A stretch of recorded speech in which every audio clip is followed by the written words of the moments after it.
declared Israel to be an apartheid regime. Don't fucking stop me while I'm cooking, you baboon in a suit! The chef is in! About to give you a fucking Chelsea Green, you donkey! Donkey!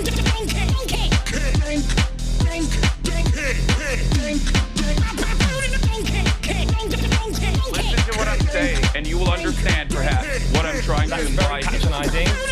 Yeah, I am being patronizing. I don't know who the fuck you are, and you're over here chirping all the way from fucking London about you want to fucking free Palestine, but also simultaneously you're talking about how both sides are fucking fine. Shut the fuck up. You don't know anything, okay? Who the fuck is this pink-haired twink?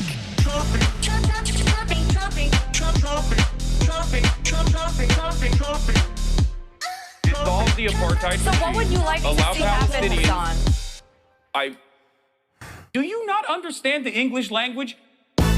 What's going on, everybody? I hope everyone's having a fantastic evening, afternoon, pre-noon, no matter where you are in the world. I'm Hasan Piker, and this is the HasanAbi broadcast coming to you live from sunny California, Los Angeles, folks. We're live and alive, and I hope all the boys, girls, and MBs are having a fantastic one because today's a beautiful day. Today's a wonderful day. Today is a hump day. Ladies and gentlemen, boys, girls, and MBs, it's Wednesday, November 26th. 2025 is hump day. It's news day. It's already another beautiful day. 75 degrees and sunny here in California, Los Angeles. It was a cold morning, but now it is a wonderful morning. You already know what it is. It is 11:16 a.m. Pacific time here. The Star Aries, thank you for the 10 community gifted subs. You already know what it is. Ladies and gentlemen, boys, girls, and MBs, we're back. We're live. We're alive. And I hope everyone's having a fantastic one. All right. It's Thanksgiving tomorrow. This is Thanksgiving Eve. Technically, it's holiday season. Los Angeles is not as empty as it normally would be around this time of the year. Normally, there'd be like less people on the streets and things like that because a lot of transplants leave. A lot of transplants end up leaving the city around this time, but unfortunately, in this day and age, maybe people are not actually wealthy enough to go out to travel. Who knows? Hasan, do you still feel Chinese? I absolutely, in my heart and in my soul, still feel very Chinese. Okay, I still feel very, very Chinese in my heart, in my soul, in my mind, in my spirit. Especially after getting the approval from the Chinese embassy for my interview that I conducted with CGTN. I feel incredibly Chinese. You already know Thanksgiving happening. Now, I know we have a long and storied tradition of doing Thanksgiving, but I don't know if Thanksgiving is going to be happening tomorrow. And the reason for that is because Jank is a very busy guy, and this might be the first year where he might be too busy to do Thanksgiving. He will still be attending Thanksgiving, but we might not be able to do Thanksgiving. I'll see if we can have it. I'll see if we can have it done. But yes. Are you fucking serious? Okay, we need to dial it back a little bit, okay? I know this is a thing that everybody looks forward to. Come to Scotland. I will not be going to Scotland, but I will be going next week to Ireland. That's right, remember. I will be going to Ireland instead of Scotland. I mean, not that they're like, at odds with one another or anything. I'm just saying I will be going. I'll be in the area. Big if true. You have to see this. What the fuck is this? We are Charlie Kirk, we carry the flame.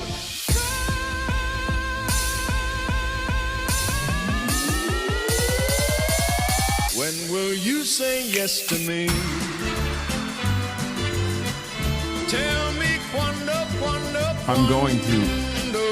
I'm going to get banned permanently because of what I will do to myself. Okay, that is, I can't believe that this is just like following me. It's like, it's haunting me. It's haunting me everywhere I go. Dude, Austin, you don't understand. Okay, I tried to explain this to you when we were in China. Okay, I don't listen to a lot of music. So when I do hear any kind of music, whether it's just someone singing or whatever, it literally causes earworms. Okay? It causes earworms. And basically, what has taken place so far is although I've left China and I haven't been around Austin at all,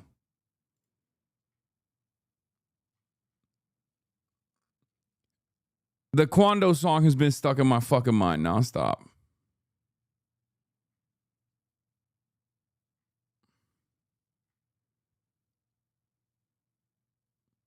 Careful, this is how RFK got his worm. True story. No, I agree.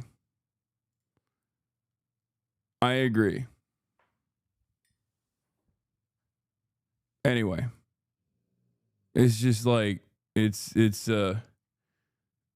Quando maniacs rise up. It's Austin's version. They call you Lady Luck. Yeah.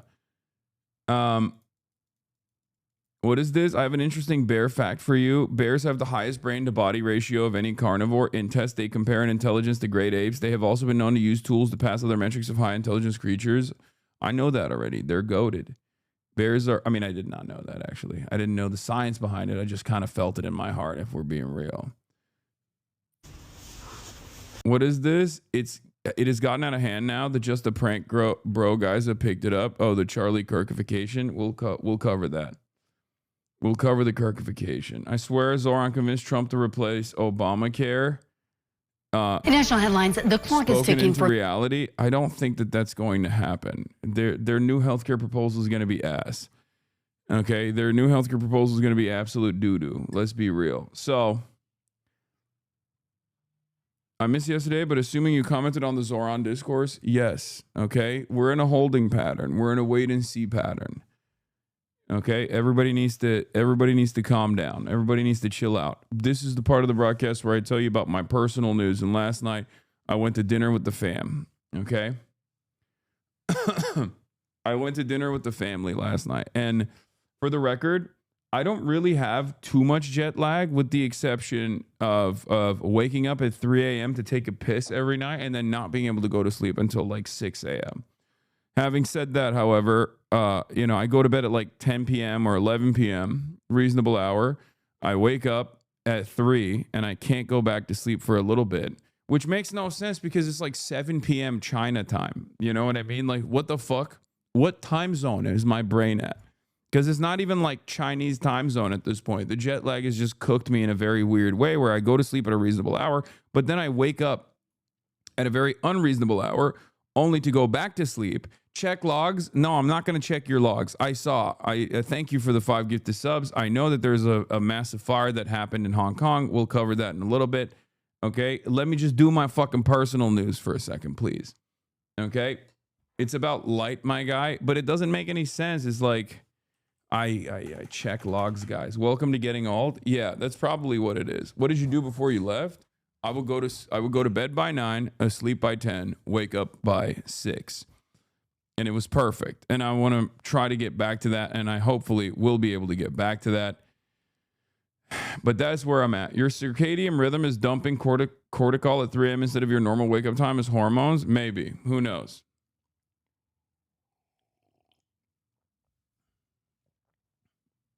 But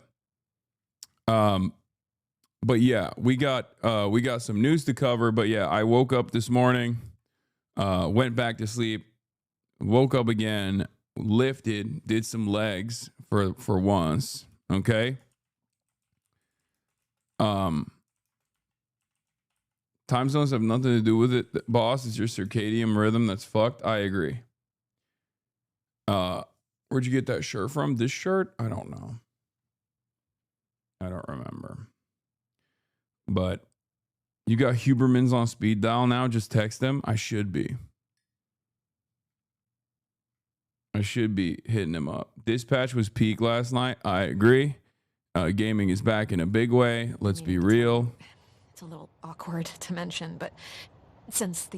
Like, look, I see the vibes. Okay, she want me, but like I gotta play a little hard to get. Okay, she want me, but I gotta take it slow. It's okay. The fucking early bird catches the worm, but sometimes, it's like the turtle and the hare, right? It's a marathon, not a fucking sprint. Blonde blazer. Oh, this fucking asshole. What does he want? Are you ready to go? Who is this? I thought... Bro, when the Trent Reznor hit, I immediately, it's just like, there's no shot. There's no shot, okay? Is that the Trent Reznor? I don't know what it would be. What would be?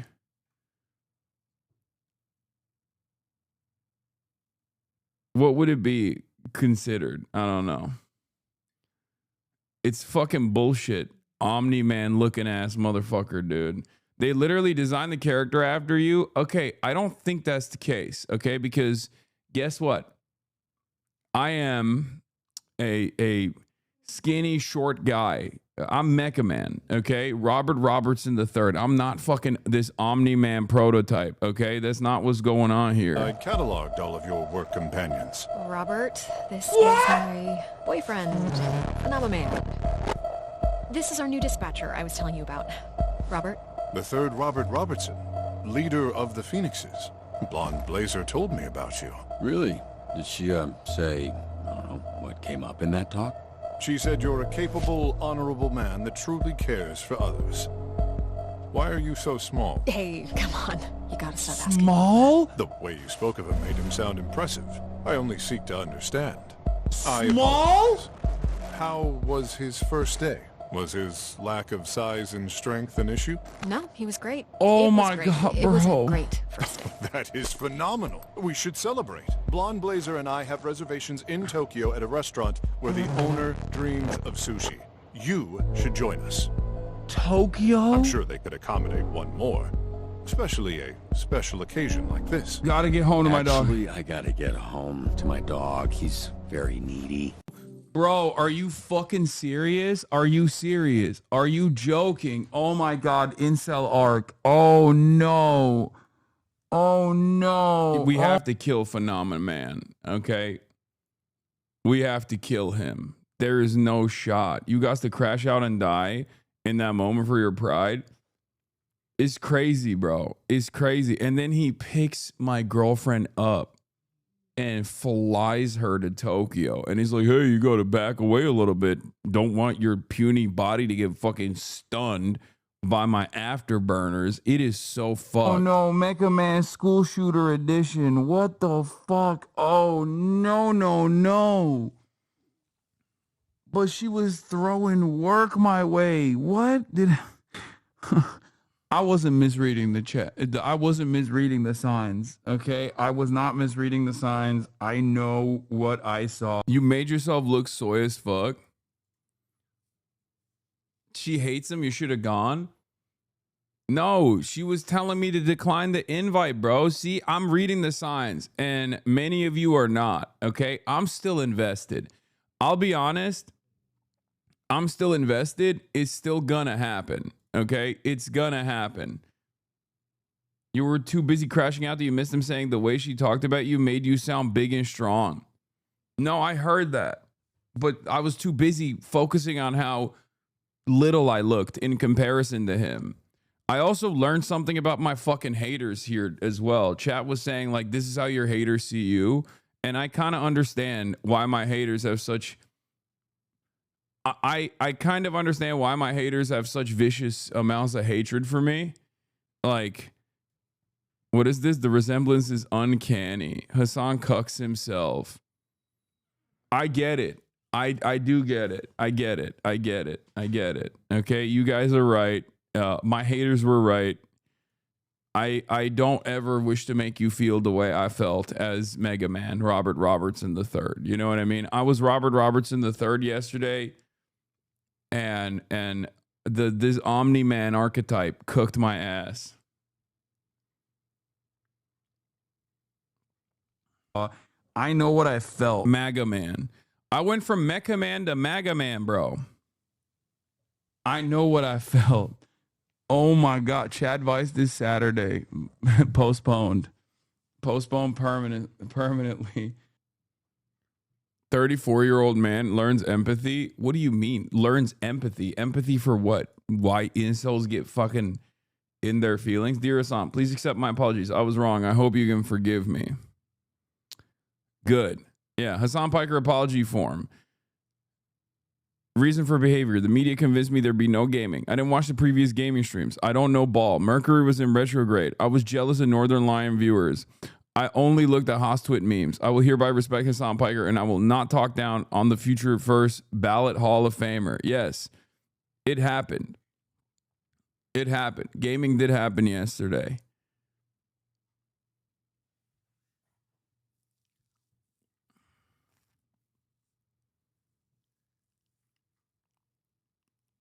Anyway, I already blasted off, chat. I already blasted off.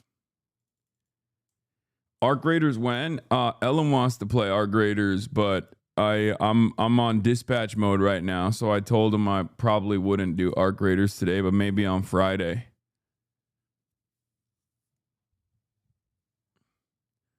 Bilibili viewers convinced you, not us. Are we really jealous of the Chinese viewers right now? Is that what's going on? Hasan, you forget that your haters are a bunch of people who spend too much time in front of their computers and not enough time to go to the local park with unsalted peanuts and hard-boiled eggs to feed the crows. I fucking agree with you. Honestly, if they did, if my haters spent time going to the local park to feed crows with unsalted peanuts, definitely unsalted, not salted peanuts. Salted peanuts are bad for the crows, but unsalted peanuts and boiled eggs, they would probably no longer have hate in their hearts.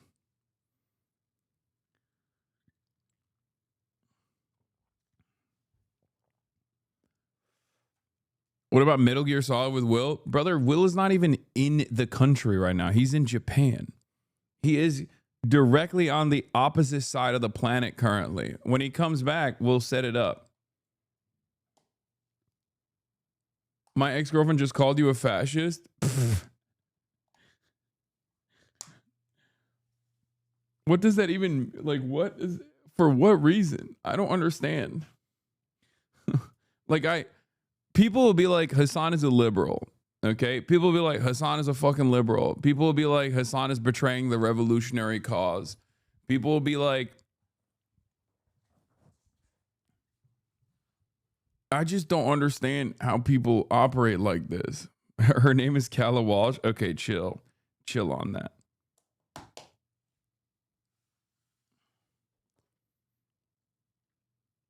Arc Raiders is voice AI slop though. Yeah, I've heard about this. I've heard that Arc Raiders also utilize AI or something. Is that what it is? It seems like a fucking awesome game otherwise though. I don't know why. What did they do with AI? They had like some voice lines or something? This is the big meta.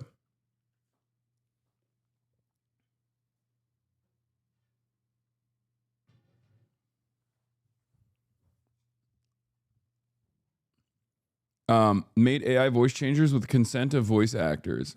AI script on the fly. It's got to be creepy. It's not like there are certain. This isn't like in any way, shape, or form. This isn't across the board AI, like a endorsement of AI in general. But I think like there are certain use cases for AI. It's like, whether it be improvements within like Photoshop, for example, that utilizes AI. It's one thing that I use all the time. It's like as an example, or like live translations. Like there are use cases for AI. It's not across the board. Like I'm not a Luddite of that sort, even though ironically enough, Luddites were technically on the workers, like the pro worker side, right? It's not like I'm not automatically going to jump to like every instance that AI is bad, even though, as you guys know, I am very, very anti-AI, right?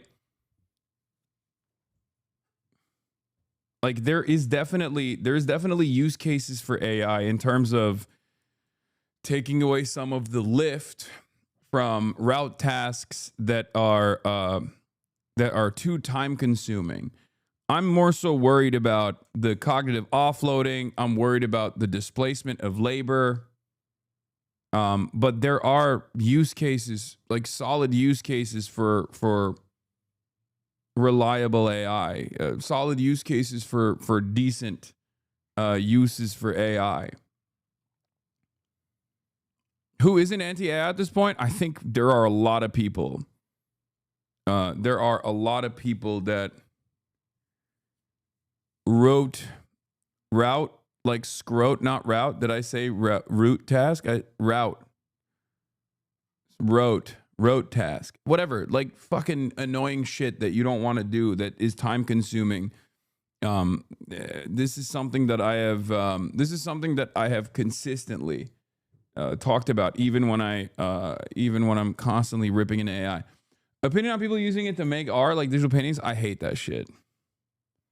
I think the worst aspect of AI is generative AI that replaces art, because art is supposed to be the most like art is supposed to be made by humans, man. Like AI art is not art. It's just a machine spitting out a combination of different artwork of different pen strokes that they've stolen from 17 billion different works of art, billions and billions of works of art. Like that's not, you know.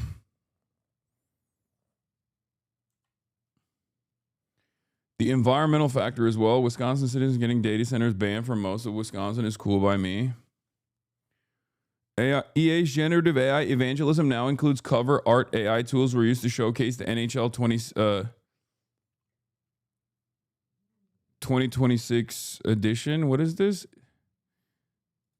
Yeah, I mean, these guys are just cutting corners. In Art Graders, it's just the AI voice changer that changes your own voice in-game into another voice. That's not even replacing labor because it's not in-game dialogue. It's your own voice going through a voice changer. Wait, that's how much people were mad about? That's what people were fucking upset about? Because I know I saw the tea a little bit from afar on Art Graders and how like they were not gonna get nominated or anything. They were getting pulled from nominations. No, there were AI voice lines.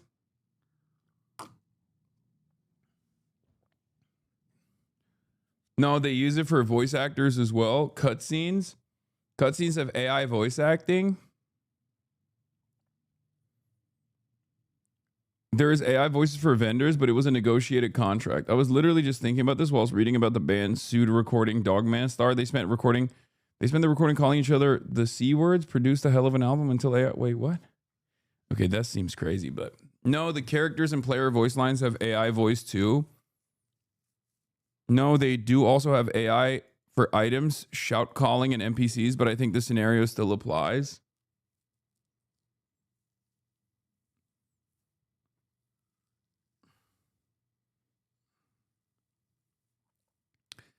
They hired voice actors to call out dynamic events in-game. That's a lie. They use AI voice lines for comms callouts. I don't know. Some of the ping voice your character makes is also AI, but their argument is that there are so many voice lines that they can't bring in voice actors after every new update. I mean, it kind of makes sense. Like, I understand it. Yeah, they bring in voice actors, then use AI so they don't have to bring the voice actors back in to redo the lines. The devs did the same thing in the finals. I mean, okay. Doing research through chat. This is one of those things where it's this is one of those things where I think chat is fairly reliable. You know, we're talking about something that's like not as consequential. It's not like I'm doing research about like a political subject. I'm learning about it in real time from chat. You know, in physics, AI can be useful for certain tasks. To be fair, do you think artists don't do that? Every kind of art at this point is just an idea stolen from one form or another and simply processed by the human brain as output. When AI art gets to the point where you can't tell the difference, it still evokes feelings from the onlooker. My issue with AI is how it's used under a capitalist framework. I mean, yes, the ultimate problem always is capitalism. It can only displace it can only displace labor under capitalism. Having said that, I do think you're still wrong. A dog shit doodle of a 5-year-old still has more humanity in it than an automated machine giving you an output that you required. Okay? So I think you're wrong, because the very essence of art, something that is almost inexplicable, but the very essence of art is that it is a human that makes it. Okay? It's almost like the closest you can arrive at conceptualizing the soul. And a robot lacks that. I'm not a very spiritual person, but this is the one area where I personally think that it is like what makes us human. Art is what makes us human.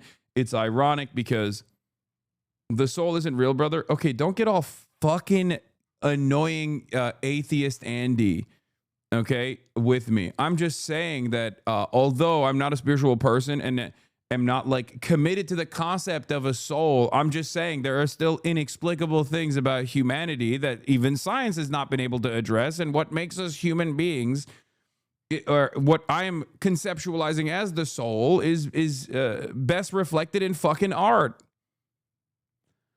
Also, I think we can all agree that the one aspect of robots and automation was supposed to be that, like, we do the art and the robots do the fucking boring shit for us. How did we flip this where the robots are doing the art and we're still relegated to doing the boring shit?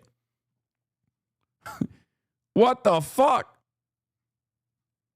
Will this take change if we get the true AI that is indistinguishable from consciousness? Not that this AI is even a fraction of that. Yes. Yes, if it was literally like complete, actual, real artificial intelligence the way that we understand it, then yeah.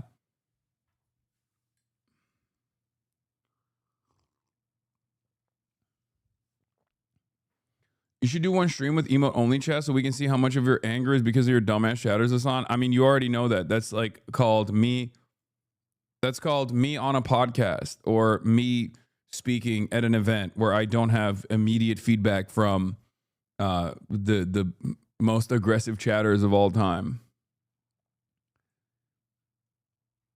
In any case, what you're describing is an entirely separate piece of technology that doesn't even exist at this moment, and who knows what the world would look like if it did actually exist. So we can only entertain it as a hypothetical. But as far as creativity goes, as far as like our personal human experiences goes, I think that there's like, we're different than a machine, right? Our imperfections is what makes us human, and ultimately our experiences are the work that we put in to become artists. Every fucking stroke of the pen is work that plays a formative role in your output. All of your lived experiences play a formative role in your output. That's what makes art art.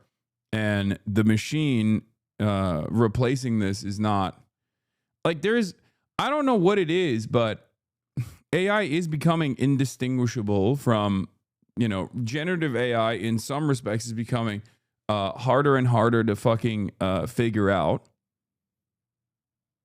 Okay.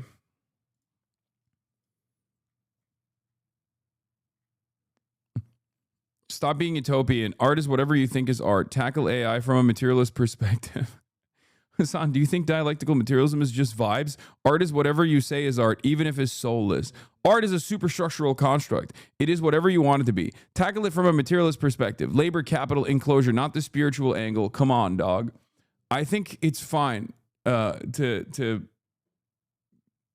allow yourself to feel a little bit, okay? That is the most, I already have given you my materialist framework, okay? In terms of the damages of AI, it specifically is it's a damaging construct because it is being developed under a capitalist organization of the economy, which means that it's used as a labor displacing mechanism. in an effort to draw out higher profit margins. Having said that, however, in terms of like art in and of itself,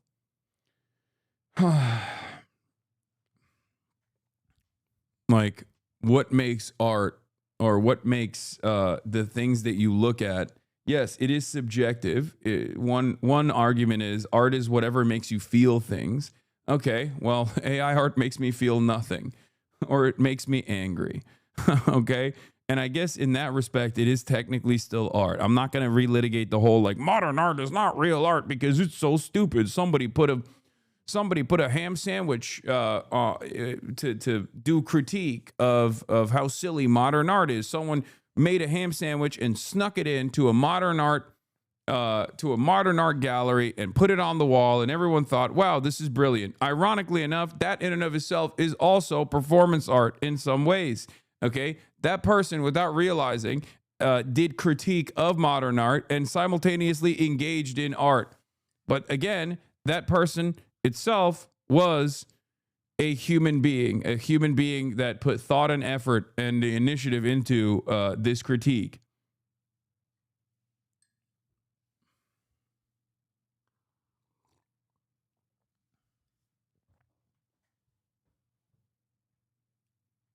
I think I saw a deepfake of you that Lonerpox reacted to and blew up at you for like 2 minutes. You were saying something about Jews working in the Nazi party. It was super out of context, but something about it felt really not right. I don't even know what this is referencing, but it probably wasn't. It probably wasn't AI. It was probably just like the regular ass out of context shit. You know?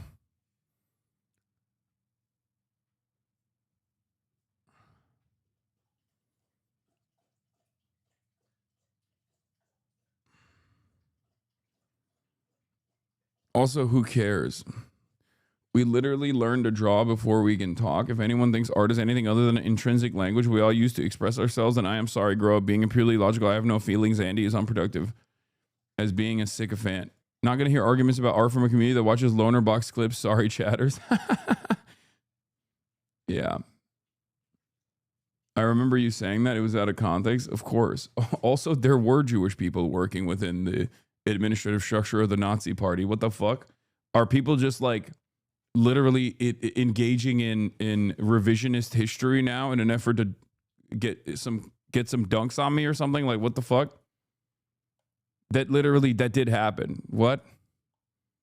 Like it under no circumstance am I blaming Jewish people for the Holocaust in any way, shape, or form. And I don't even remember it in which context I was talking about the historical relevance of this. But, can you find a source on that? I didn't find anything. You didn't find anything. You did not find, you didn't find anything about Jewish people working within the Nazi ecosystem, the Nazi party structure. Did you actually Google this?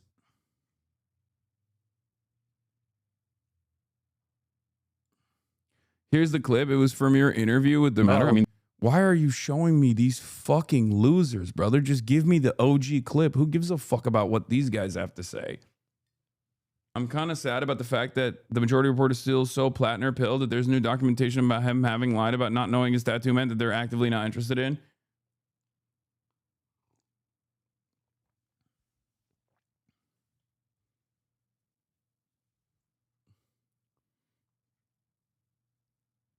It was during the Trigonometry podcast where you critiqued the head of the Reform Party for being Muslim. Oh, yes. Okay, that doesn't... Yeah.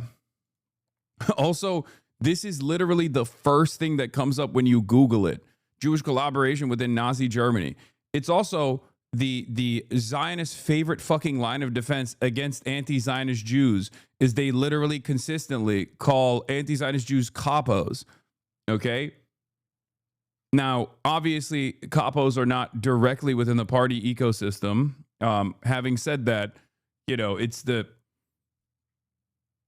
it's something that I think many of my critics who themselves are upset about my statements about Israel are very familiar with, because it's a slanderous term that they deploy against anti-Zionist Jews with regular frequency. Yeah, Kabos are not exclusively Jewish, yes, but most commonly used by Zionists against anti-Zionist Jews nowadays.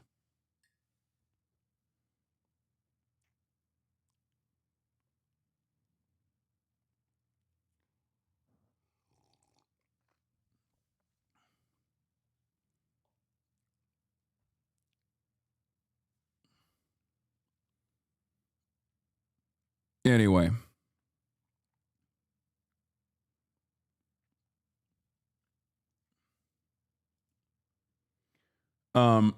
Another rent is due clip trimp. I know, but no one gives a shit about this stuff anyway. Like the people that are already knowledgeable about the history, the people that are already knowledgeable about the history of the situation are familiar with what I'm saying. Okay. And the people that are just trying to get fake mad about it are doing it in bad faith because they've already lost the fucking entire argument. That's it. They've lost the argument on Israel, so they just will endlessly try to punish people that were on the right side of history. Yeah, they can't defend Israel openly anymore because people will be like, dude, what the fuck are you saying? Shut your stupid ass mouth. So they have to be like, I'm actually pro-Palestine. And also these other pro-Palestine people that I spent every single fucking day shitting on are actually bad for the cause. It's stupid. I will now go ahead and take things out of context and try to make it seem like this progressive figure is actually not a real progressive. I'm a real progressive. It's basically another version of the fake centrism that you see from a lot of people who are actually right-wing, but they claim to be centrists. Okay? A new episode of Pluribus is goated. I haven't seen it yet. Yeah. I mean, there are varying degrees. There are varying degrees of... They're mad that you get more attention from the Democrats, just jealousy. I know. They should try doing good politics and having a worldview that they can... a worldview and a project that they want to advance.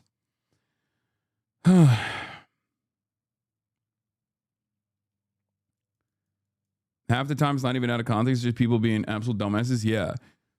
My favorite version of this is the people that just completely hallucinate an alternative reality, and there is definitely an audience for it. I don't know where I saw this, but someone was talking about like how Asmongold did a video on me getting canceled. It's like Hasan is finished. His audience is coming after him.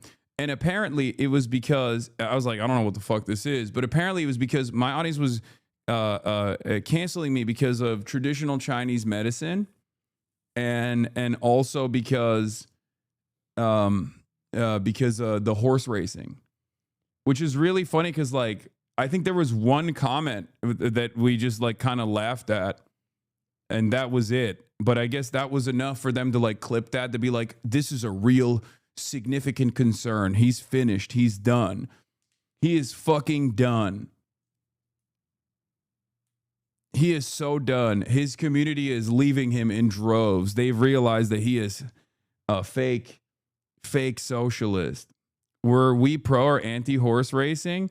No, they were saying that the community was like very upset that I went to a horse race in fucking I went to a horse race in Hong Kong. But he's got more viewers. Yeah, that means his opinions are more correct. Nebraska is super upset. Yeah. That's how this works. Your subreddit is your biggest op? Oh, wait, was it my subreddit? Yeah. If you look at my subreddit and any of the comments from my subreddit and you take it sincerely, you are the biggest dumbass of all time. Dude, they're saying you made 30,000 USD bet on the horse races. No, I made a 1,000 Hong Kong dollar bet. I almost made 60 grand off of the fucking horse races. That is true. We have to cut the subredditors some slack. They're exposed to Chernobyl levels of radiation daily. Yeah. It was $150 that I put down. And then I made like 4 grand, almost 5 grand off of the horse race. Hasan, it's not even that deep. Not all of your fans need to agree with you on animal ethics. No, I 100% agree. And plenty don't. There's a shit ton of vegans in my community that are always upset at me for eating. Always upset at me for eating meat, for example. That doesn't mean I'm fucking canceled. You can have disagreements with your favorite content creator. It's normal. I don't know why people think that this is like a major disagreement. It's a huge issue on the left in general. You know? It's entirely dependent on who chooses to make this a major deal.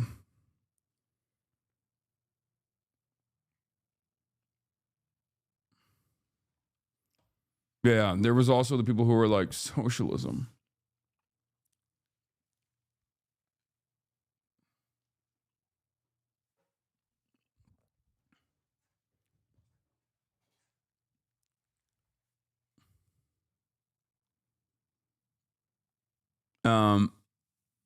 Anyway, have you ever ridden on stream? No. But I want to. I was good until you fled for a blonde blazer when Invisigal was right there. That's what made me stop being a fan.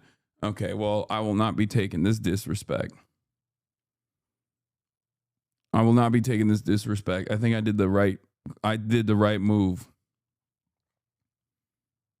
Do you think you can still ride? Yes. I can. Horse races, exploitation of animals to accumulate capital via gambling is a real L. Well, guess what, dude? It felt really good to win, though. I'm just saying.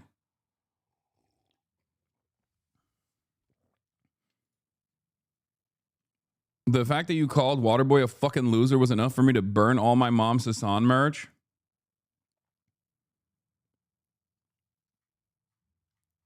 Three people shot in downtown Washington, D.C. What the fuck? What the hell is going on? Blocks from the White House. Shooting confirmed by police in Washington, D.C. Took place blocks from the White House near the intersection of 17th Street. The coroner is home to... Okay. All right. Well, we'll get to that when we get to that. Well, I don't know what's going on, but here... Let's start with the breaking. Here's some news out of Hong Kong. At least 36 killed in Hong Kong fire with 279 still missing, authorities say. We're going to start here.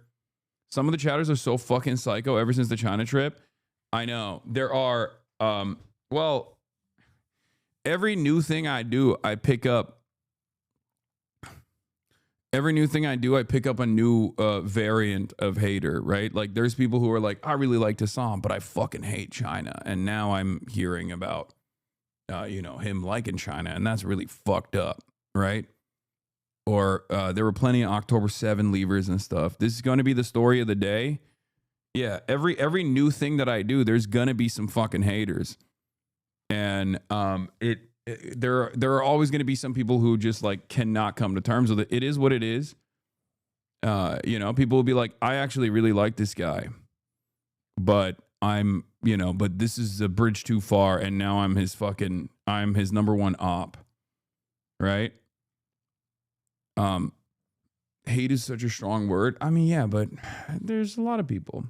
The White House is on lockdown. 2 National Guardsmen have been shot. What the fuck? Okay, this is a little bit crazier than I expected. This story saw several shot, including National Guardsmen near White House. Jesus fucking Christ, what is happening? Okay, I take it back. Maybe this is a pretty big story. I thought it was like, I did not realize it was an issue. I don't usually cover breaking news, but what the fuck is happening here? We'll start here. A live view of that area, a block from the White House on 17th and I Northwest.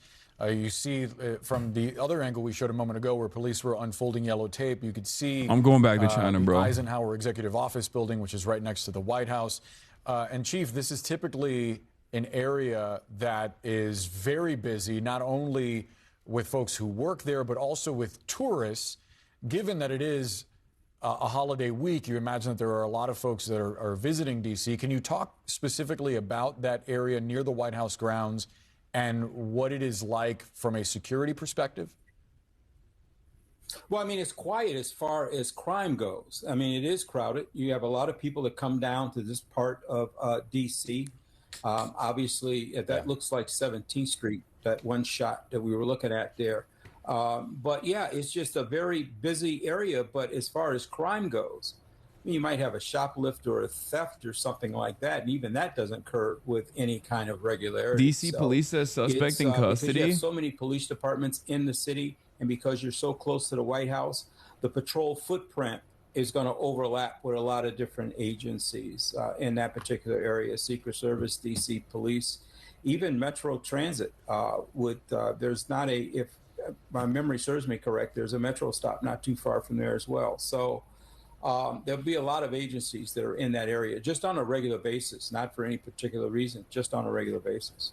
And as you've been speaking, Trump down? We just No. got in a statement from the White House saying the White House is aware and actively monitoring this tragic situation, and the president has been briefed. We should note the president is not at the White House right now, currently at his West Palm Beach golf club where he's spending the holiday. But as Boris was talking about, there are so many people in town. Typically, as we see in Washington, D.C., but especially so leading into the Thanksgiving holiday here. I mean, just talk a little bit about how tourists generally should approach the security situation in a place like D.C., where, as you mentioned, there are many different security apparatuses here. There are lots of moving It's incredible how condescending you are. What do you mean? To a situation like this, about what what should tourists be thinking about as they come here to watch? About what's going on right now? I haven't even said anything. Tourists, I mean, Chatter might be on rewind right now. Enjoy the city. I mean, there are obviously going to be some areas that you're going to see heightened security around the White House, for an example. But for the most part, tourists just come, they visit, they visit with Smithsonian's, they walk by the White House, grab a couple photographs and so forth. But I mean, it's not a difficult town to get around in. And even though there's a heavy police presence there because of so many different agencies, and it is our nation's capital. You're just sitting there silently, acting like you're better than me. Everyone always does. Unless you want to go into one of the secure buildings like White House, Capitol, and places like that. But just an average tourist, there's really, and they just move around. Yeah. We're now joined by CNN senior law enforcement analyst Andrew McCabe, a former FBI deputy director.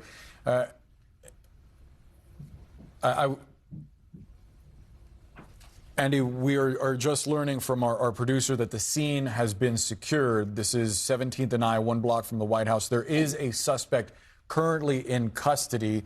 Obviously, we have very limited details, just that several people were hurt. At least one member of the U.S. National Guard has been shot. Can you give us a sense of how an investigation like this begins, essentially? We have a suspect in custody, but now is when some of the real work begins. Yeah, absolutely. So especially if we go back maybe half an hour or so before we learn this, just knowing there's been a shooting in that area, as Chief pointed out, you've got so many different agencies that are overlapping each other in this space. DC Metro PD clearly in the lead here. This is their turf, but you're in between the White House, where you have Secret Service, you've got Park Police. They have locations that they're responsible for all over the city.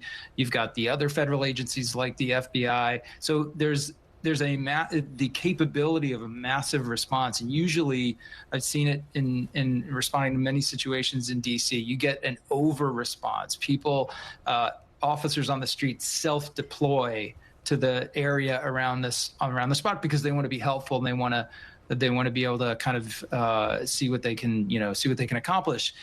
And that's not that can be challenging with traffic and getting, if you have medevac issues, it's tough to get ambulances in and out of there. But for this, where you're looking for a subject, the more law enforcement, eyeballs that you can put on that problem, the better off you are. I'm too so this European is also for an area this. where there is an extraordinarily high degree of video I don't know what Most the fuck of that is happened, private and we still don't know what the fuck residences, happened. things But like I that guess they already have the street-facing video capture.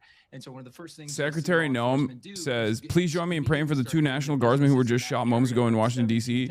Department of Homeland Security is working with local law enforcement to gather more information. Are they okay? Like, I don't understand. To a description. Like, Associated Press says their condition is unknown. Now, we don't know if it's video that led them to this. Follow the latest news on President Donald Trump and his administration. On the scene who may have seen things and been able to provide information. But it's great news that they have. But yeah, I think it was. Is responsible that will. I think the suspect is in custody already, right? Or is that also made up? Manhunt in the nation's capital on the day before Thanksgiving. FBI probing Democrats who told troops to defy illegal orders. I mean, that's like the separate story. 2 National Guard soldiers were shot Wednesday near the White House, and their conditions aren't immediately known, according to 2 law enforcement officials not authorized to discuss the matter publicly, who spoke to AP on condition of anonymity. Emergency vehicles were seen responding to the area. The Joint D.C. Task Force confirmed they were responding to an incident in the vicinity of the White House following reports of the shooting. However, the spokesperson wouldn't immediately confirm or deny if the National Guards members had been shot. President Donald Trump was at his West Palm Beach golf course. So we don't even know if they got shot. Like, what the fuck's going on? Like, we don't know what kind of, like, was there a... The scene is secured, 1 suspect in custody, according to the D.C. Police Department. But we don't know what level of harm came to the National Guardsmen that were shot. Like, did they get shot in the vest and have, like, minor bruising, or did they get actually shot?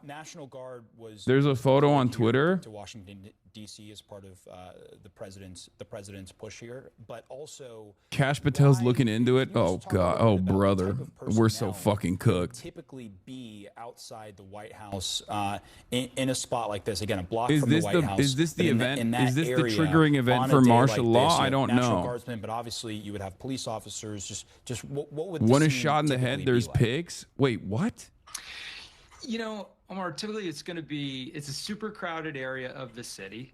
You've got to the south and east just a little bit. You have the whole White House. Do not show on stream, but this dude is fucking dead for where sure. You have the White House itself, the East Wing, the West Wing, the mansion. You've got the old executive office building next door with the the Treasury on the other side. You've got the Ellipse, Lafayette Square, all these kind of square block areas that are part of the White House. There is a photo of a controlled by the Secret okay, Service. so there is a photo of a National Guardsman on the ground, and there's like a lot of blood on the ground. But the 2 people that are responding from, I think, Secret Service, U.S. Secret Service, are applying pressure to the wound, and it could be like an ear. It could be an ear, or he could have just gotten shot directly in the head. But I don't know. I can't tell from this photo. Accounting firms, the lobbying firms, major corporate offices are all right in there on that, like, K Street corridor, L Street, all those areas going up Constitution Avenue into the more northern part of the city. Or a non-fatal shot to the head. Yeah, it could be. Office workers, professionals, people who are Trump leaving got their shot in the offices head, on foot, trying to technically. make their way to the metro train, or going down into the garage and bringing their vehicles up onto the street. So a lot of traffic, a lot of crowds, a lot of chaos in there normally. In addition, you have all those other law enforcement entities that we talked about. And any one of those entities, Park Police, FBI, Homeland Security, could have units out in vehicles doing whatever businesses they have to do. Just patrolling, conducting investigations, in the case of Homeland Security folks, conducting maybe immigration activity. So it's a very dense, kind of charged area, both with civilians, with the people like cabinet members and people who would be going in and out of the White House doing business, and law enforcement. So that's why I think on our video now you're seeing a lot of those different uniforms. Now, so add to this very confusing picture the National Guard, who've been around in D.C. for a little while, so they're not quite as novel as they were in the first week or two. But these are folks who've basically been thrown into a pseudo law enforcement function, most of whom don't really have law enforcement backgrounds. And that adds, I think, a real wild card element to this thing. We don't really know how those folks would respond if confronted with a violent incident on the street with an armed person. So there's a lot of variability, I think, in the platform here, and so we'll have to just wait to see what more facts develop from the investigation. Very important perspective there, as we're getting a new vantage point of the scene. Just about a block from the White House in Washington, D.C., where we've learned there's been a shooting. At least 2 National Guardsmen, according to DHS Secretary Kristi Noem, have been shot. Police say that a suspect is currently in custody. Unclear at this point whether those guardsmen were actually targeted, whether they were responding to an already unfolding incident. Those details are being gathered as we speak, and we see a very large law enforcement presence there. We've seen I just ATF, don't know. U.S. Marshals, I don't FBI, know what the response to this will be, because I feel like the counter to this is like, oh, National Guardsmen didn't even stop the leftist violence. Like they'll say like this is Antifa left violence, and then they'll say if the National Guardsmen couldn't stop this leftist Antifa violence, like I don't know who is supposed to be able to stop this Antifa leftist violence from Trump's perspective, and that they might say, they said suspect in custody, not the shooter. Well, I mean, yeah, the suspected shooter is in custody. Obviously, you're going to want to make sure that you, at some point in time, interrogate that person, but first you want to secure him. We don't know. He could be one of the people shot. I mean, we just don't know a lot of information right now. I mean, so it's gonna did they send the Marines in this situation? Exactly is that what they would justify? I don't know. They'll probably try to say that this is like all a consequence of like violent leftist rhetoric. And I heard Andy mention it'll be a consequence of violent leftist rhetoric. So close to the White House, you almost get an they'll say, send in the Marines, or they'll say we have to be more aggressive in our apprehension and our prosecution of like people who are engaging in any sort of criticism of the administration's actions. I would imagine between interviewing witnesses, recovering video, securing individuals. If the suspect is wounded at the hospital, you got a guard there. You got to process the crime scene, and hopefully they're not trampling all over the crime scene. I see tape up, but nothing happened after Kirk. People thought that would be a triggering event. I don't think Trump would do something for a National Guard dude, to be honest. I know, but it's a buildup, right? Like DC police would probably. It's a buildup. It's a steady agency, but if more there was a lot of demand from the MAGA base after Charlie Kirk. They were screaming bloody murder, and they wanted revenge. They wanted revenge to be taken on the left. And I think like they tried to test it. They tried to test it and it didn't work that well. And basically, I feel like this is another point that they can add on to the consistent flow of propaganda. Point in time, seeing National Guard troops on the streets of D.C. would have been a little bit more unusual. It's become a little bit more of the norm over the past few months as troops from multiple states have been in D.C. as part of President Trump's anti-crime crackdown. But one of the dynamics that Andy McCabe was talking about was sort of, usually on the streets you see police officers, you might see federal agents that typically are more used to interfacing with the public or dealing with situations, unfortunately, like this. We still don't know the circumstances here, but can you just tell us a little bit about how police are typically trained if there is a confrontation on the streets, if they run into a situation where someone may come up with a weapon, and where to go from there? Well, I mean, obviously you have the de-escalation training, you have use of force standards that are in place. You have all these things that are part of the training. If my memory serves me correct, the basic training for Metropolitan Police Department officers, somewhere around 800 hours of training. And I'm not saying anything negative about the National Guardsmen. They have been deployed. They're doing what they've been asked to do. I see that they're armed. I don't know how much training they received in general, because, you know, policing in urban areas is just different from what they're trained as part of the military. Now, having said that, we don't know the circumstances around this at all. So it's very difficult to say, but that's been a concern of mine early on. I was in D.C. last week, and I saw the National Guard, some of the National Guardsmen, you know, walking down the street. You know, they were in groups of 4. And I spoke to them. They spoke to me. I mean, it was just very casual. It was nothing out of the ordinary, because, you know, they've been there for so long now. People are starting to get used to it, at least in D.C. Anyway. But people in D.C. are just used to a whole lot of uniforms. I think there's something like 32 different. Candelanian from MSNBC, now known as MS Now. DC police now saying a suspect is in custody after at least one National Guards member was shot in downtown DC. DHS secretary saying 2 were shot, and the fire department saying 3 people were taken to the hospitals. I don't like that whenever stuff like this happens, it's just like there's so much misinformation flying around. Like, they need to, especially at a time when there's like unprecedented amounts of insecurity.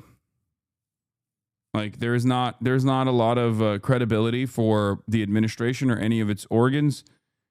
I hate that it's like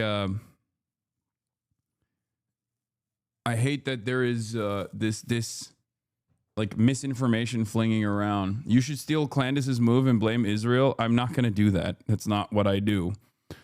Even if it's like even if it seemingly is a very successful method of immediately destabilizing the media landscape. That's my whole job. My whole shtick is to not do that.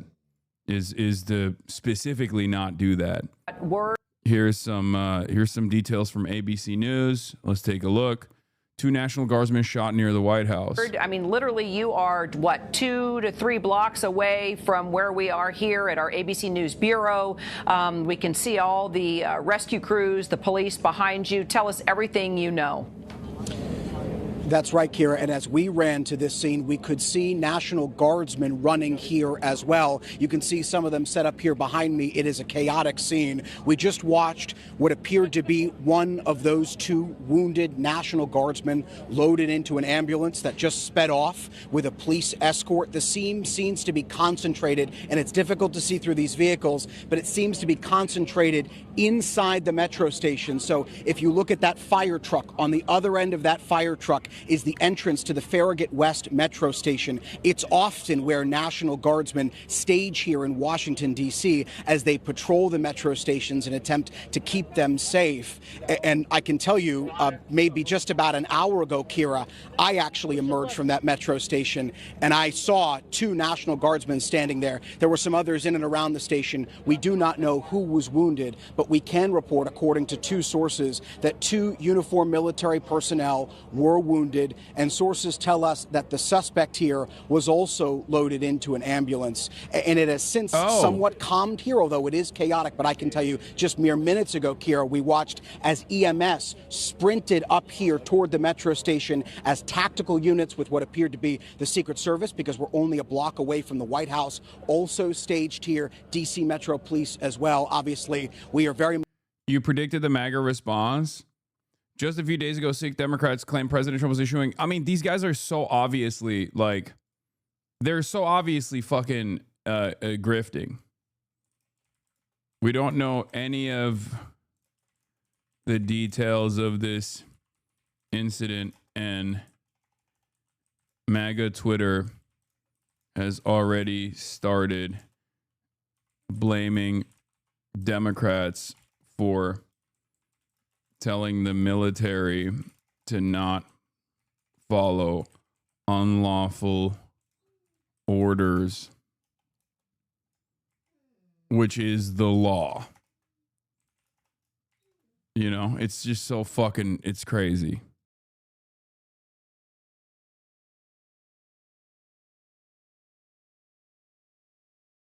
Check the location on Twitter. No, it's Benny Johnson. It's Benny Johnson. is Benny Johnson. He is in America, okay? Is Benny Johnson. We know he's in America, unfortunately.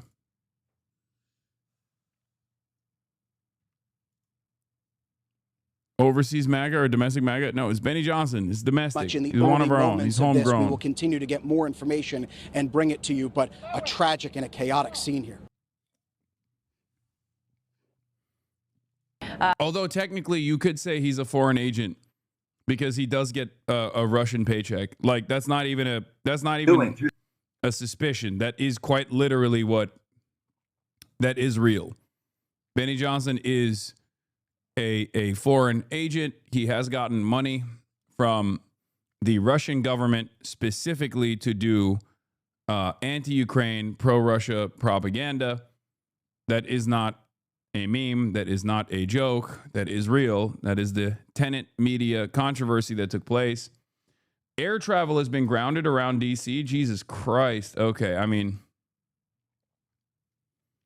departures to Reagan National Airport grounded due to security incident. I mean, we keep saying, like, is this overreaction much? I mean, I don't know. I don't know. The government is going overboard on it, but I don't know why they're doing that. Because we don't know what the details are. Benny Johnson received millions of dollars in what the DOJ said was a Russian government propaganda op, but a year later, it turns out no one in the right cares. He retains a fast-growing viewership and what appears to be a voice at the highest levels of the Trump regime. This is true. This is literally what happened, just so you know.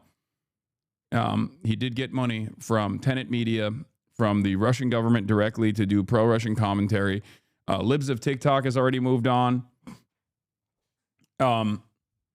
And is saying, Libs of TikTok is saying, CNN guest just a few weeks ago compared the National Guard to Nazis. 2 National Guard members were just shot in D.C. These Democrats know exactly what they're doing. They wanted violence against the National Guard.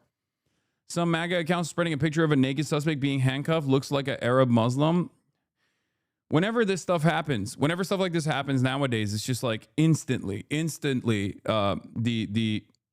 of people saying, hey, let's wait for more details to come out, it's always first to market, okay? There is no penalties for it, unfortunately, in this media environment. There are no penalties for being first to market. There's only benefits for being first to market. If you are the first person to quote unquote report on what took place and then instantly lock in what your suspicions are, it's over.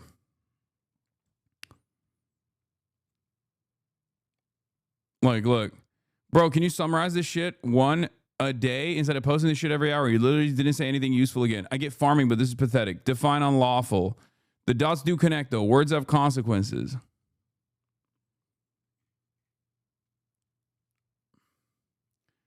Yeah, you have to get ahead of it. MK Ultra false flag to give military enlisted appetite for fighting domestic terrorists in the wake of Dems telling them not to obey unlawful orders. I'm not going to do that.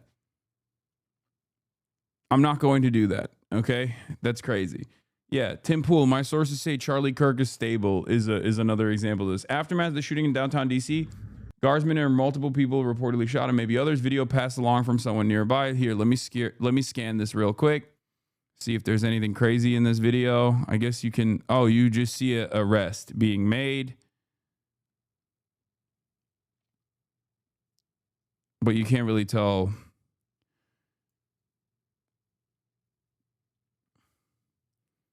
It is kind of like a YouTube comment section. They lodge the message on the first few hours because they know most people don't follow up after that and will just carry on with that message in their brains. Yeah. It's the same principle behind botting Reddit. Okay? It's the same principle behind botting Reddit. If you want discourse to flow, you put a narrative out there and then you instantly get the first couple comments off and you hit those comments with upvotes and you set the narrative.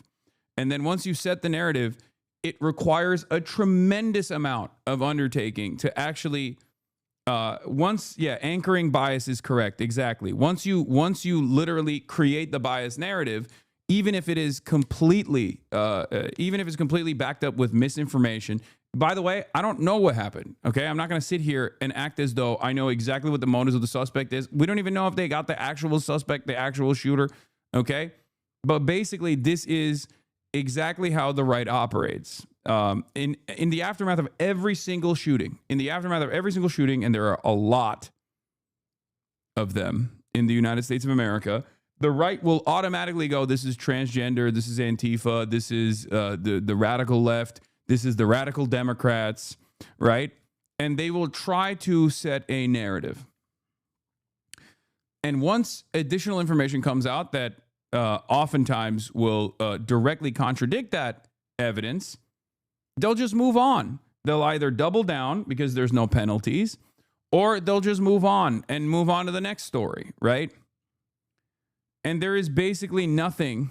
There's basically nothing. There's no defense system. There is no accountability system to try and get ahead of this like misinformation.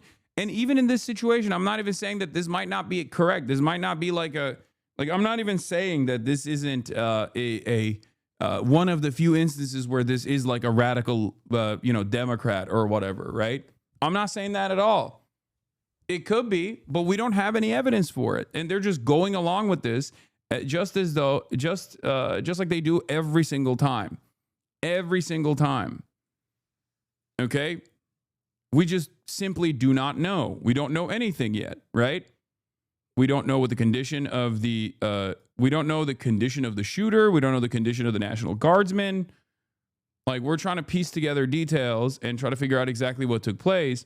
But before we can even figure out what the fuck's going on, everyone on the right, including the fucking president, runs along with whatever narrative they want to use. It's crazy. I think this is a very dangerous media environment. Open Presence, thank you for the 25 of the subs. Donald J. Trump posts on Truth Social. You want to see the pic of the alleged suspect circulating? It's NSFW? Sure. Who cares about the condition of the shooter? I do. What do you mean? Of course I care about the fucking condition of the shooter. That's how you can figure out if the shooter is still alive or if the shooter is dead. That's how you can actually interrogate the suspect. What do you mean? Was it the actual suspect that they apprehended and shot? Or was it a fucking bystander that they thought was the suspect? Of course you should care about all the fucking details. What are you talking about? This is not a controversial opinion. I cannot believe that this is even being considered as a controversial opinion. What kind of fucking stupidity is running amok in my goddamn chat? Yes. Of course you have to care about the fucking condition of the suspect as well. How else are you going to do conduct a serious investigation? It makes it much more difficult to figure out and identify what the motives are. For example, photo of civilian possible suspect in Farragut West shooting, looks like an Arab Muslim. He's handcuffed and stripped. Okay, the idea that like again, they're saying that this is a Arab Muslim. Jesus Christ, dude. Wait, is he fully naked? What the fuck? Again, I don't even know if this person is from the shooting.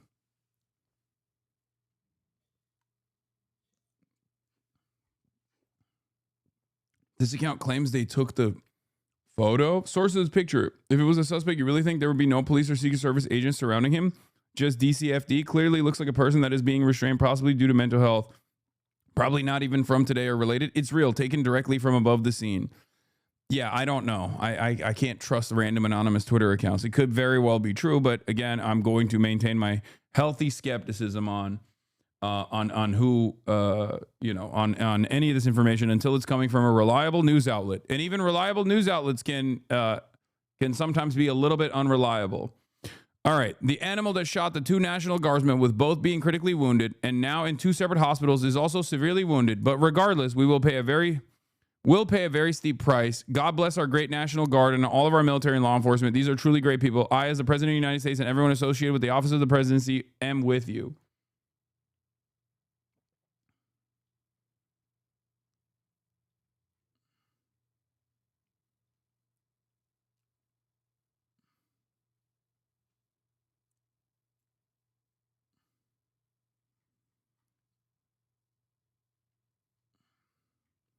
Are we cooked? I don't know. I don't know what. I mean, we're always cooked. But But it's just a matter of how cooked we are. Like, we don't know how cooked we are yet. Everyone in America is cooked, regardless of whatever their politics are. Okay, we are living under the Trump administration.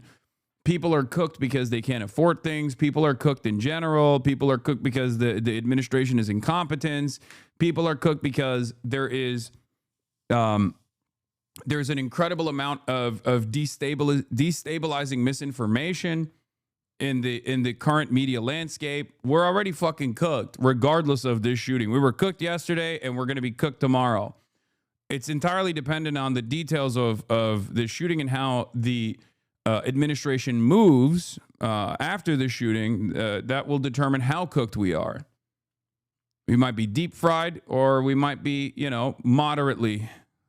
moderately cooked, but we are cooked nonetheless. The shooting is not. The shooting is not entirely the reason. National Guardsmen were shot. The D.C. police say that one suspect is in custody and that the scene is secure. That's according to the D.C. police, according to Kristi Noem, and according to sources who are talking to CNN. Now, our photojournalist Joe Merkel said that a witness to this said that she heard gunshots and that she saw two National Guardsmen getting CPR. That is one detail we can give you according to a witness who spoke to a member of our team here, Joe Merkel. Again, they're trying to secure the scene. They are trying to move vehicles and people away from this scene so that they can just get some more clearance here, guys. That's what I can tell you from the scene here. We hope to get more information very shortly. Yeah, an active scene still behind Brian with some traffic moving by, but also blocked off. I want to bring back in our panel as well. Jonathan Wackrow, former Secret Service agent, Chief Charles Ramsey, former Metro Police Chief, and former Deputy FBI Director Andrew McCabe. Good to have all of you here. Chief, I want to start with you because we heard and saw some of Brian's report there that yes, they had the main portion of the scene, of course, that had investigative value blocked off, but also trying to manage what was clearly a fast-moving, leaving work traffic situation going on the other side of this. When you try to secure a scene like this and obviously begin a very serious investigation of two guardsmen shot here, how do you balance where that scene, where the division of that scene is from where the public can access versus this, and how do you control when this does happen in the middle of a busy metro area like this? Well, they certainly have enough resources there on the scene. And so they'll be securing the actual location where the shooting took place, but then they have to have a much broader area. And that's why you're starting to see other streets being shut down. They're going to try to identify the people that own the vehicles in that area and get them out of there and so forth. Now we know this person is not only in custody, but severely wounded. So you're not going to get any statements from this individual, but at the same time, they may know exactly who this person is. But like Trump is saying he's severely wounded. The photo that they're showing that is supposedly the suspect being arrested does not show severe wounding at all. And other resources have said that he's not severely wounded. So are we actually listening to Donald Trump on this? Between the FBI and the D.C. police, they're going because I don't know right now. I know the suspect is in custody, according to the Associated Press. I trust the Associated Press on this. But we don't know the condition of the suspect. The only was also shot and has injuries that are not believed to be life-threatening, the source said. Okay? So the Associated Press is saying that he's not severely wounded. Donald Trump is saying he is severely wounded. Emergency medical responders transported all three victims to a hospital, according to Vito Maggiolo, the public information officer of the D.C. Fire and Emergency Services. Whoever's in charge, the incident commander, is establishing that footprint and giving people specific assignments in terms of what they need. I don't like that right now. I don't like that. Every single time something like this happens, there's always the fog of breaking news, and there's a shit ton of misinformation that flies around. But it has gotten significantly worse, and I'm saying this as like someone who's been doing this for 12 years now. Okay. As someone who's been doing this for 12 years and doing live stream broadcasting full time, at least for like the last 7-8 years, It has gotten radioactive. It has gotten significantly worse. Like the media landscape has gotten so much worse in that time frame. Like back in the day, there were some people who would get shit wrong, right? And they would apologize for it. Or they would like immediately come out with new information. They would say, hey, we got this wrong. And it was primarily mainstream resources that would do this, right? Nowadays, nowadays you have official organs of the government. The fucking president. The president himself just like completely obfuscating the truth and basically going along with like biased narratives, making shit up. It's devastating.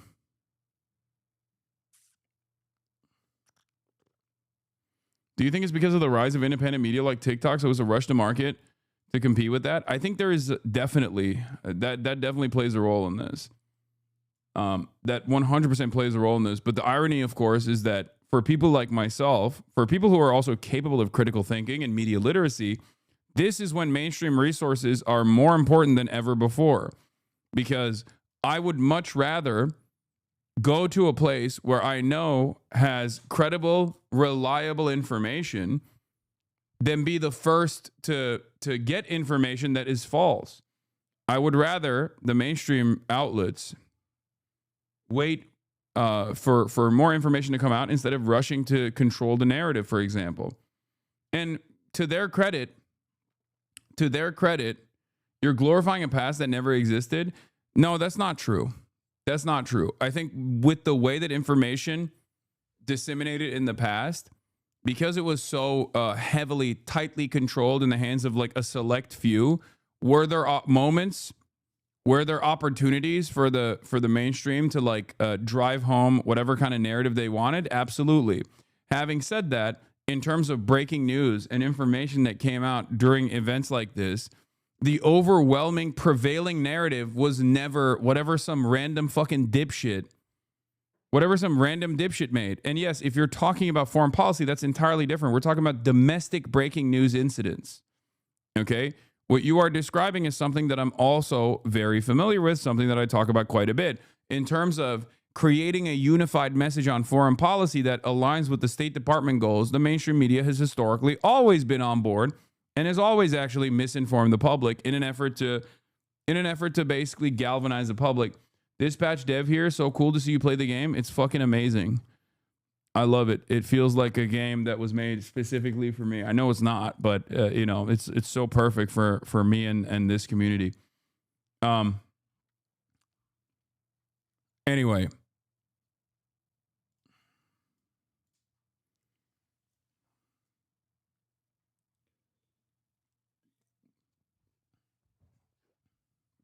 Even though I got cucked in the first 2 episodes.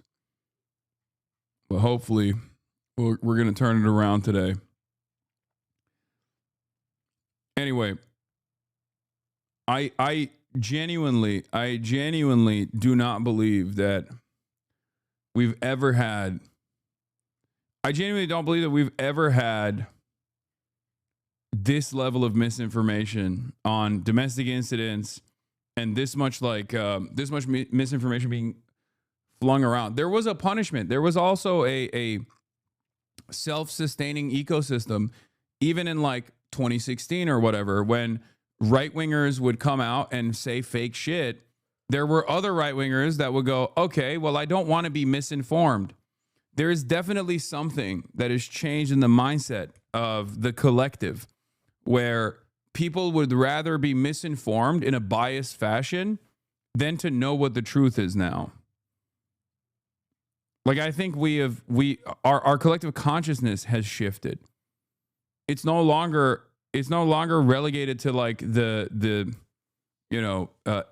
edges of the internet or anything. It's just like literally we are now officially living in an era where people would much rather not know what the truth is and go along with whatever bias that they had beforehand on any incident. I mean, even the Charlie Kirk, Israel killed Charlie Kirk narratives was a great example of this. Like that, like one singular figure, Candace Owens, who's now saying that the French government is trying to assassinate her and may have even played a role in the assassination of Charlie Kirk on top of like Israel. But that one singular person was able to literally single-handedly change the goals of the federal government, change the goals of the White House in terms of the biased narrative that they were going along with in the Charlie Kirk assassination. They wanted to be like, this is a trans-Antifa assassination, and they came out of the gates swinging in that regard. And then Candace Owens came up and was like, no, Charlie Kirk was my bestie, was my work wife, and I think it was Israel.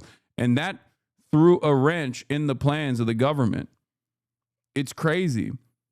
What is that if not a clear-cut indication that it's actually like that people can just like make up shit or go along with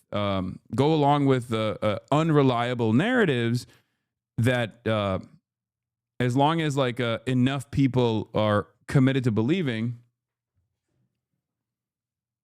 you can get, you can actually change the way that people are dialoguing on whatever fucking new incident that took place, even if there is enough bias and enough momentum from the government. But also the video capture of whatever security cameras, and remember where we are in The French gendarmerie killing Charlie Kirk because Brigitte Macron is transgender is like a parody of a conspiracy theory, but Candace heads still believe it. If it's crazy, I know. At least a visual of I know, it's fucking nuts. What happened and, importantly, how it started.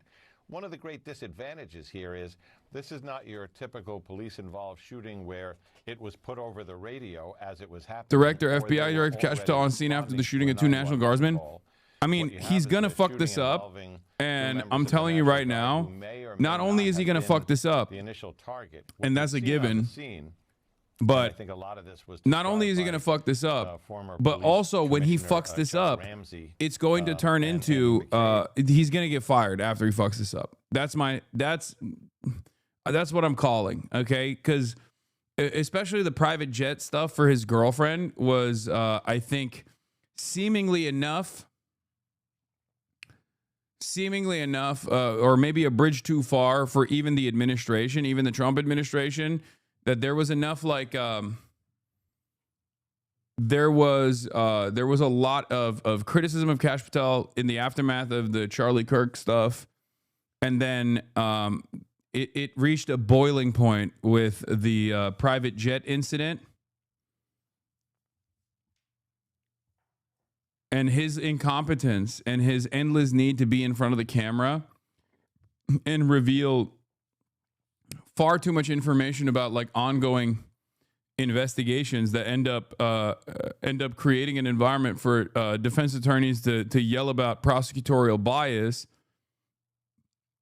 is paired up with the fact that his girlfriend was taking fucking paired up with the fact that his girlfriend was taking like private jets, like the FBI's private jet to and from Mar-a-Lago and stuff. I think led to at least some feelers being thrown out in the media. There was the MS Now report. There was the MS Now report that came out claiming that Cash Patel might be on the verge of being fired. House Speaker Hakeem Jeffries, what? This has nothing to do with what I was talking about. Cash Patel's girlfriend suggests that, wait, what? Cash Patel's girlfriend suggests that Senator Mark Kelly's video is responsible for the shooting of the National Guard. Okay, this is the narrative, I guess. This is the narrative for MAGA. They're going to say Mark Kelly is responsible for the National Guardsmen being shot. They're not going to go with like, this is trans-Antifa. They're going to say this is actually the Democrats. Liberal Democrats are responsible for this because they said that the liberal, like a couple liberal Democrats came out with a video saying that you have a duty to not follow unlawful orders. This was from a couple days ago. A bunch of Democrats came out and posted a video. Does anyone have the video? I'll just show it to you right now.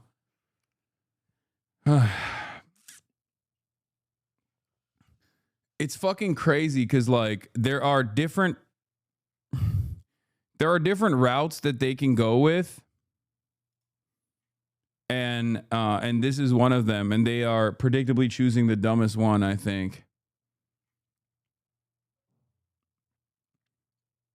They can't say Antifa as there is no Antifa. Like you keep saying there's no prominent left wing that people can point to. Yeah.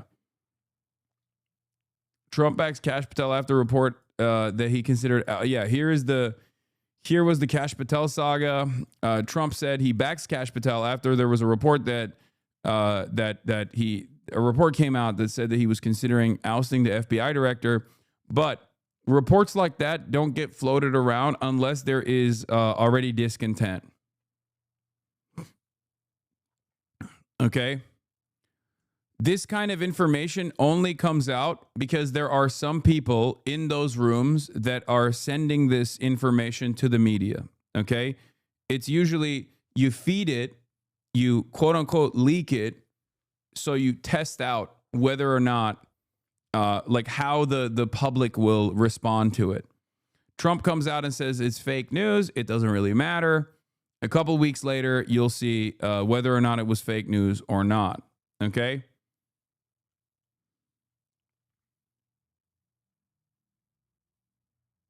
The Roach King is already running with that narrative right now on his channel. Someone, it's also your fault. Yeah, everyone has their own version of everyone has their own dog in this fight, right? Asmongold has horse blinders on, and I'm his number one op, so of course he's going to always lead back every new thing that happens in the media back to me. But that is utterly irrelevant. That is utterly irrelevant. What's more relevant is, I think, what MAGA Twitter is going off of. And MAGA Twitter is saying that it's like the Democrats that, like, that was the big story, right? The big story for MAGA this past week was that Democrats were saying that, you have a duty not to follow unlawful orders in the military. And that's, I think, the reason why these guys are all going along with that narrative, saying that it's the Democrats that said you have a duty in the military to not follow, defy unlawful orders. Here, this is the video. Okay, breaking: elected Democrats just released a video encouraging members of the military to commit treason and defy orders for Trump and Hegseth. They did not do that. They actually elected Democrats. And all of them are either like CIA or actually are veterans themselves. They did not actually say you should commit treason. They said you have a duty not to follow unlawful orders. That is the truth. That is literally one of the most important differentiating factors within the American military as opposed to other militaries in general. Go offline. Okay, you got it. Lissa Slotkin. Senator Mark Kelly. Representative Chris DeLuzio. Congresswoman Maggie Goodlander. Representative Chrissy Houlihan. Congressman Jason Crow. I was a captain in the United States Navy. Former CIA officer. Former Navy. Former paratrooper and Army Ranger. Former intelligence officer. Former Air Force. We want to speak directly to members of the military and the intelligence community who take risks each day to keep Americans safe. We know you are under enormous stress and pressure right now. No, is treason. Trump is correct. Dog, the American military literally has, like, this is different from other militaries around the world. Whether people oblige or not doesn't matter, okay? But having said that, it is literally a rule in the rule books, okay? It is a part of the code of military conduct. It is right there when you're swearing your fucking oath. It straight up says you, as a sworn officer, have, or a military active duty service member, have a duty to not abide by unlawful orders. Okay. This is simply, you can even disobey a superior officer. Disobey a superior officer. Defenses to the UCMJ Article 90 and UCMJ Article 92. Okay?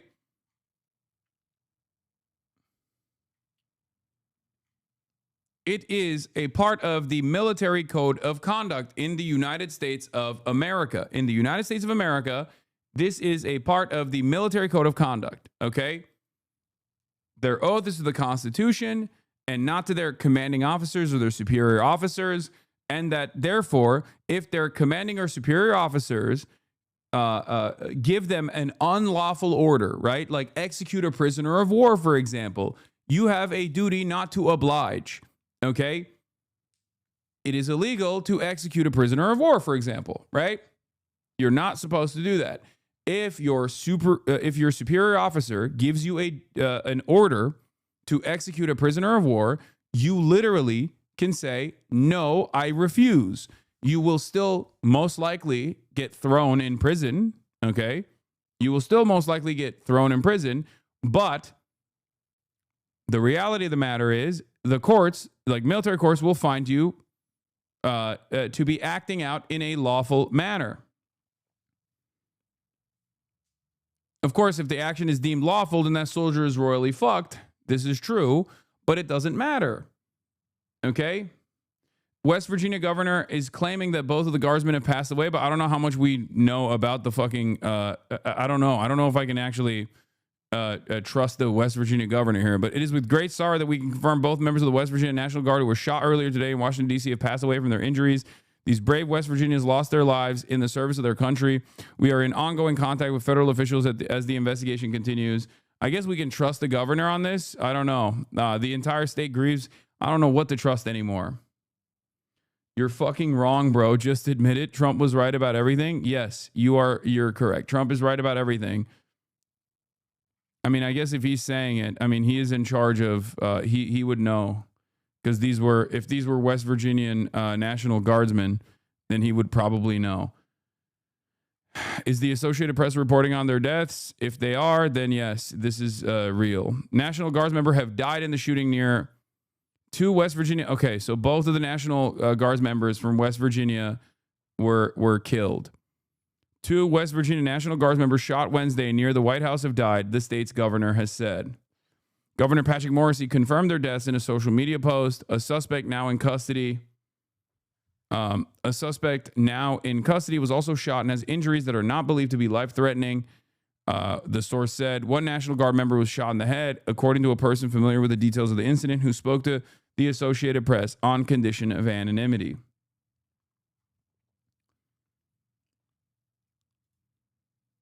Anyway, going back to what we were talking about, the reason why the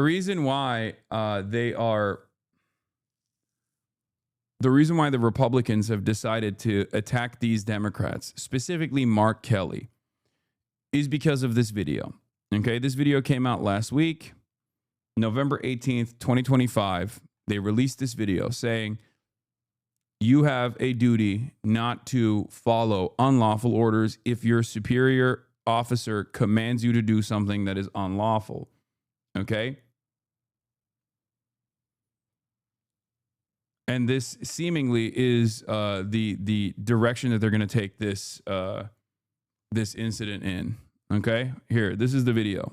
Americans trust their military. But that trust is at risk. This administration is pitting our uniformed military And intelligence community professionals against American citizens. like us. You all swore an oath. To protect and defend this Constitution. Right now, the threats to our Constitution aren't just coming from abroad, but from right here at home. Our laws are clear. You can refuse illegal orders. You can refuse illegal orders. Yeah. This is literally just correct. Okay? This is just straight up a thing you can say. Okay? This is as totally normal of a thing to say as is like you have a First Amendment right, you have a Fourth Amendment right. You know what I mean? If they came out and basically said like, oh, you know, you have a right to not you have a right to not get harassed by police officers and have them break into your house. Like, you should know your rights. You know how like ICE, there are anti-ICE initiatives from like the ACLU that will tell people both in Spanish and in English like what rights you have if there is a raid being conducted, on your home, if they don't have a judicial warrant, they do not have a right to come into your house, right? They will try to trick you. They will try to break into your house, like basically saying that these are your constitutional laws, or these are your constitutional rights, is not actually something that is illegal. It is illegal to technically violate the Constitution. You must refuse illegal orders. No one has to carry out orders that violate the law or our Constitution. We know this is hard and that it's a difficult time to be a public servant. But whether you're serving in the CIA, The Army, Our Navy, the Air Force, your vigilance is critical. and know that we have your back. Because now, more than ever, The American people need you. We need you to stand up for our laws. our Constitution, and who we are as Americans. Don't give up. don't give up. Don't give up. Don't give up the ship. Yeah. And for the record, they launched an investigation into Mark Kelly. Yeah, the White House has supported the Department of War's investigation into Senator Mark Kelly, and I think what Senator Mark Kelly was actually trying to do is intimidate the 1.3 million active service members. That is fucking ridiculous. Remember, the American military is vast. The American military is diverse. The American military reflects the American government and the American population. And therefore, there are a lot of fucking libs in the American military as well. The idea that this is what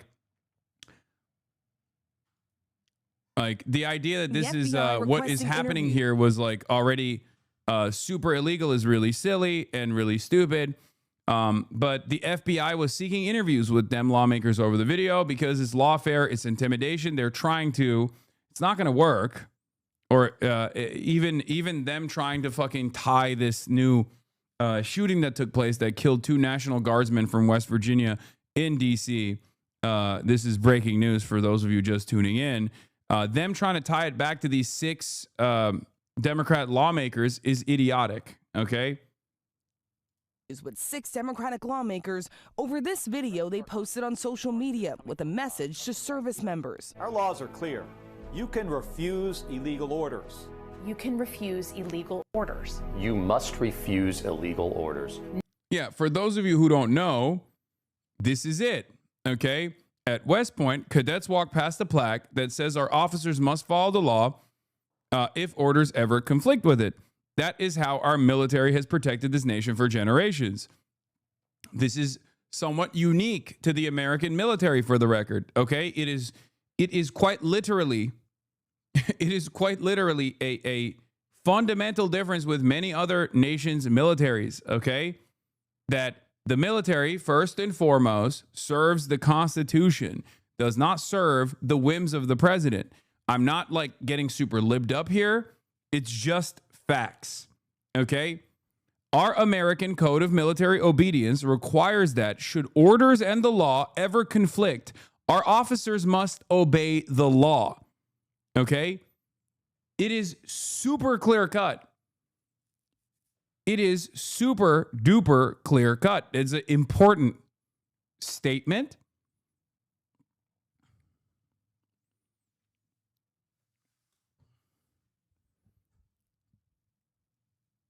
And the very fact that these 6 Democratic lawmakers are reflecting on this does not mean you can't consider this to be fucking treason, okay? It's completely ridiculous.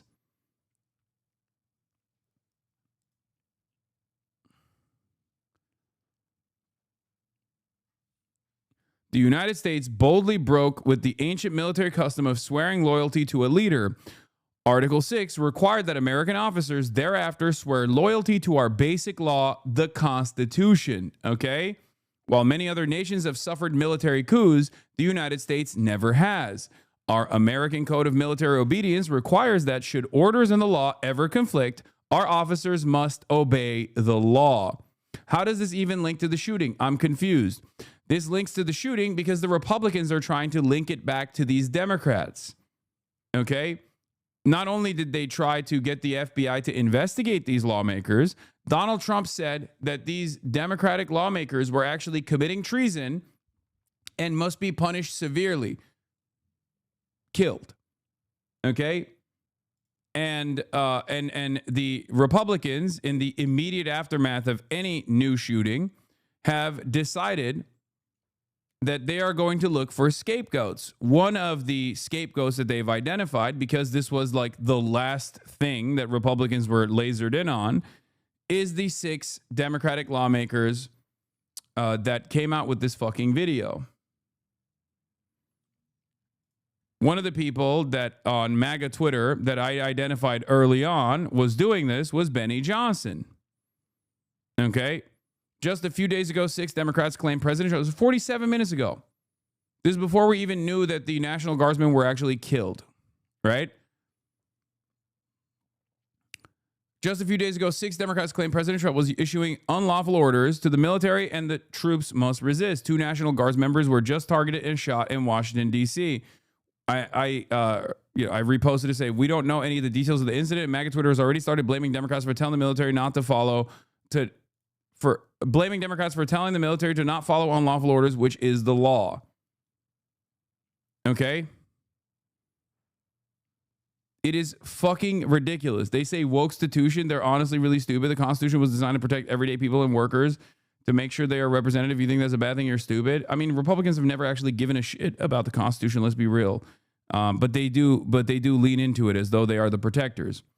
Now, here's Kash Patel's girlfriend, Alexis Wilkins, who also said, leaning into what Eric Doherty had said, who was another conservative MAGA Twitter guy, Democrats told the country that President Trump is giving illegal orders to the military and that it is incumbent upon the military to rebel or they're betraying the country and Constitution.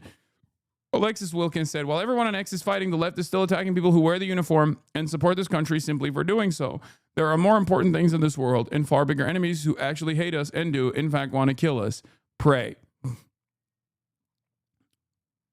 Here is, from 2 days ago, Press Secretary Caroline Leavitt talking about how the White House is supportive of the Department of War's investigation into Senator Mark Kelly for that same video that I showed you earlier. The White House is supportive of the Department of War's investigation into Senator Mark Kelly, and I think what Senator Mark Kelly was actually trying to do was intimidate the 1.3 million active duty service. Yeah, if you tell people not to speed or if you tell people to stop at traffic stops, okay, you're actually intimidating the 100 million commuters. Okay, you're intimidating them. Clearly, you know. When you tell, I mean, they do unironically do this when Tom Homan goes on television and says like, oh, the ACLU telling people what their rights are is actually impeding on our active investigations. Like they should stop telling people. It should be illegal to inform people what their fucking constitutional rights are. So like they are unironically waging war against the American Constitution. They are unironically waging war against the truth. So this is not new. It's just that the government itself is actively taking the initiative now to try and make it seem as though it is treason to reflect on the pre-existing fucking duty, the pre-existing oath that active duty service members take to the Constitution and the rules that determine the rules that actually the rules that are actually different than other militaries of other nations that say if you are given an unlawful order, if there's a contradiction between the order that was issued to you and the law, you should follow the law. You must follow the law. Members who are currently serving in our United States Armed Forces with that video that he and his Democrat colleagues put out. Senator Mark Kelly well knows the rules of the military and the respect that one must have for the chain of command, and that all lawful orders are presumed to be legal by our service members. You can't have a functioning military if there is disorder and chaos within the ranks. And she accidentally said it and then had to stop. Look. You hear this? Look. Service members. You can't have a functioning all orders that one must have for the chain of command, and that all orders. I mean, all orders. She tried she tried to literally shit on Mark Kelly and defend this investigation that is happening into Mark Kelly, and then repeated what Mark Kelly was saying while simultaneously claiming it's treasonous. There you go. All orders are lawful. No, it's not. It quite literally is not the case. That's the reason why there's a distinction here.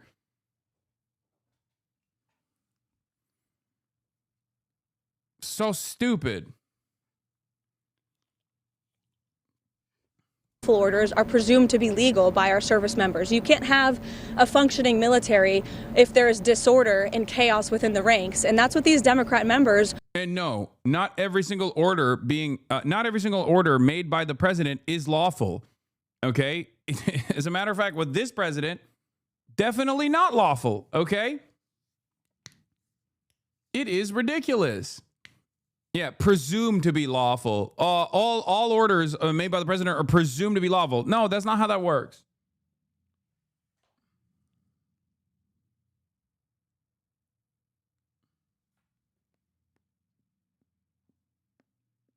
Yeah, the other meta is blaming CNN and saying that like CNN is also instigating this violence against the National Guards. Like it doesn't really work for the Democrats in general.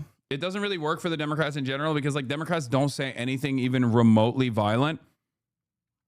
And even if you were to say something about someone like myself, like I don't actually shit on the National Guard in general. I do think that it's illegal to deploy the National Guard. I think it's silly to deploy the National Guard. Having said that, I've never fucking demanded violence against the National Guard either. So like they're just going to try and fling shit at the wall to see what sticks. And there's not really many people, especially amongst the liberal American commentariat and the liberal American base of support in general, that actually shits on the National Guard. Most people just go, these are our neighbors as well. And they have a lot of reverence for the military in general. So I don't necessarily see any of this stuff sticking. I mean, it didn't even stick with the ICE agents that were shot by, again, another fucking, or not the ICE agents that were shot. He didn't actually shoot the ICE agents. He was trying to shoot the ICE agents, allegedly, and then ended up shooting a bunch of people in custody and killing a bunch of people in custody.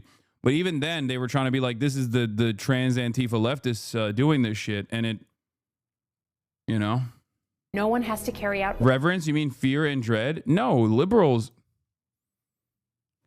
The average liberal has tremendous respect for not only just the National Guard, but just the military in general. What are you talking about? Liberals love the military. Americans, by and large, have a lot of respect for the military. Much of that respect is just like, oh, you know, you must salute the military. But or it's just like a talking point that people repeat over and over again. But there is definitely a real level of respect for active duty service members.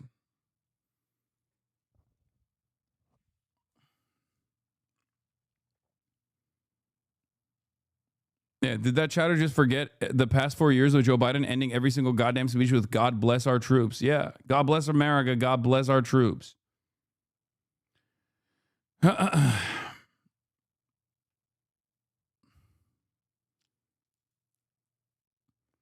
Just a few weeks ago, Oregon Congresswoman Maxine Dexter said the National Guard coming to cities is tyrannical and dangerous. Yeah, this is correct. It is tyrannical and dangerous. They're not blaming the National Guardsmen for it. They're blaming the fucking president for it. These guys are so stupid. Maxine Dexter, Oregon's 3rd, checking in after what I would say is an indefensible ruling by the Ninth Circuit that opens the door to National Guard troops being deployed in our peaceful city. Let's just be clear. Portland is not lawless. We have been extraordinary in our resistance to Donald Trump's fairy tale about our city. We have remained peaceful, persistent, and clear that we do not bend the knee to Donald Trump and his wannabe kingmanship. I like that this is somewhat MAGA coded because she's in a moving vehicle. Okay. Doing this front-facing camera in a moving vehicle is very MAGA coded. Respect. And we will continue to be so. This ruling must be challenged, and we must remain steadfast in our peaceful resistance to Donald Trump, the tyranny he is trying to take onto our cities and across this country, and what I would say is an extraordinarily dangerous It seems she's not driving. I know. That's why it's not MAGA coded. She's not wearing a skin-tight Oakleys around her face. I'm taking points off for not wearing skin-tight Oakleys, not actually driving, and the Alex Jones method, which is the best version of this, where Alex Jones not only is driving, but also holding his phone with one hand and then swapping hands and grabbing the wheel sometimes, not all the time. Oftentimes, both hands are off the wheel and using his hand to communicate while holding his phone like this. And wearing a seatbelt too. Again, less MAGA points for that too. By militarizing our city and moving towards a dictatorship. We will be united. We will remain peaceful. I was just in DC trying to work out how we were going to get out of this government shutdown, and I'm heading back to Portland now so I can be with you tomorrow. Let's continue to stay loud, stay peaceful, and I'll see you soon. How are people connected? Can you please explain the conservative logic behind connecting Mark Kelly's statements to National Guardsmen being targeted? I'm so confused about this connection. Okay. I'm going to give you homework, okay? Take the biggest frying pan you have in your kitchen and slam your head with the frying pan until your prefrontal cortex is reduced to nothing, okay? And once you get to that level of stupidity, you will be able to understand. You will be able to understand this connection. You will start making connections where no such connections exist. Okay? If you lobotomize yourself, the John Fetterman method, okay? If you have a life-altering aneurysm through a blood clot in your brain, you will be able to start making these connections that other fake news demon rats are incapable of making.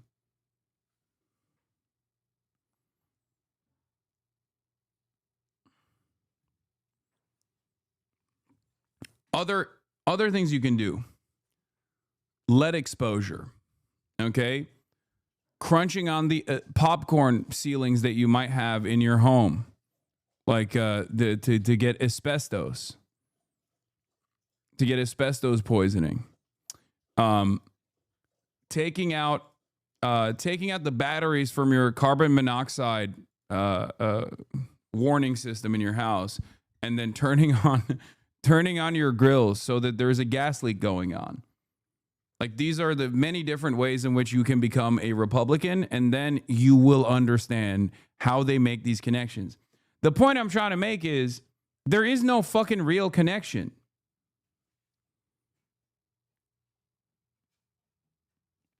There is none. There's none at all. They are trying to actively tie these two things together, even though the inciting incident is not even something that's worthy of scrutiny. It's just Mark Kelly and 5 other Democratic lawmakers telling the military that they have a duty not to follow unlawful orders. That's it. They are reflecting on the pre-existing code of conduct within the United States military. This is not treason. No matter how hard Donald Trump claims it is, no matter how much they yell about it, it's not treason. Okay?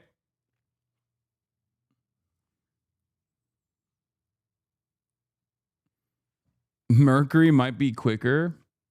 if they play with the forbidden liquid. Yeah.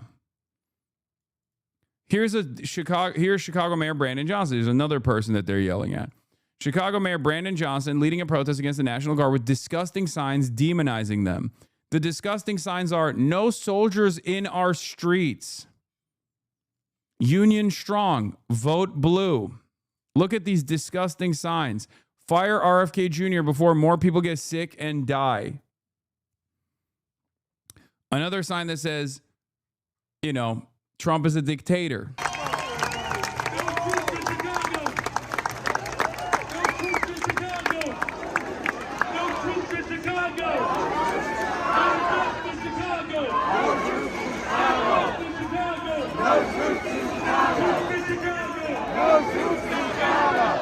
Yeah, we don't negotiate with fascists. No troops in Chicago. You know, incredibly stupid shit.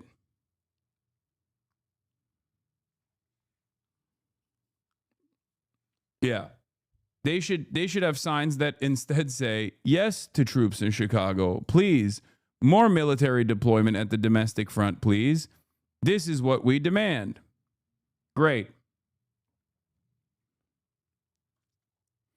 Now, J.D. Vance is going to speak on the shooting, but I did want to also add one other thing to the conversation.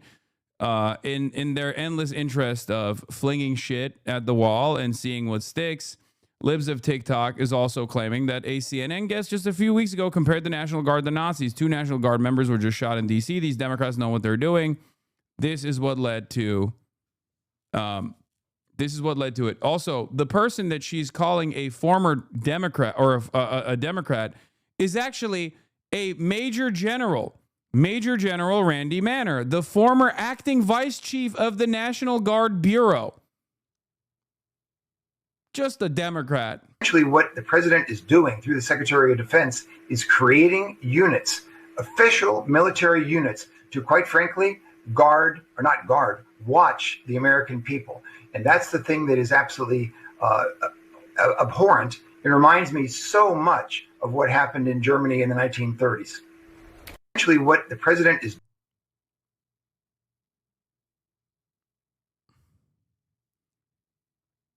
Wow. Guys, once again. Oh, Phoenix Emoji. Thank you for the 50 gifted subs. Now, I do need you to understand something here, okay? All of this comes down to one singular need. Wait, what? Morsi is walking his previous statement? Breaking. Morsi has now walked it back, saying we are now receiving conflicting reports about the condition of our 2 Guard members.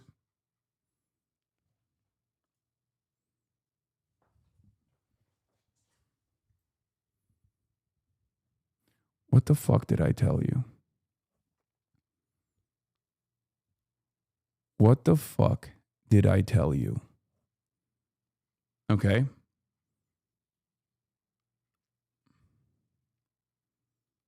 What did I tell you? I mean, it could still be very well true for the record. His previous statement could very well still be true.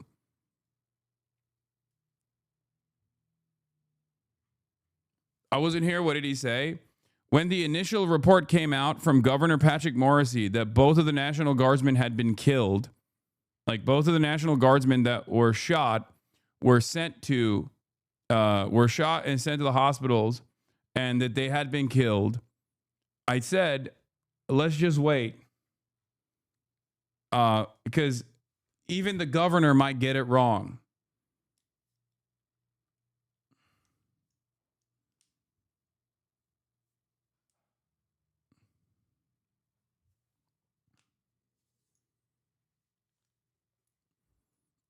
It's just, you know, accidents happen in moments like this, and people are in a rush to be first to first to inform the public.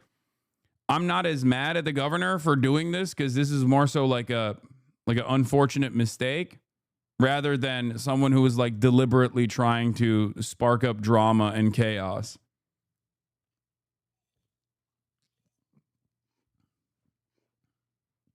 How do you fuck that up as a goddamn heart monitor? because he's not there.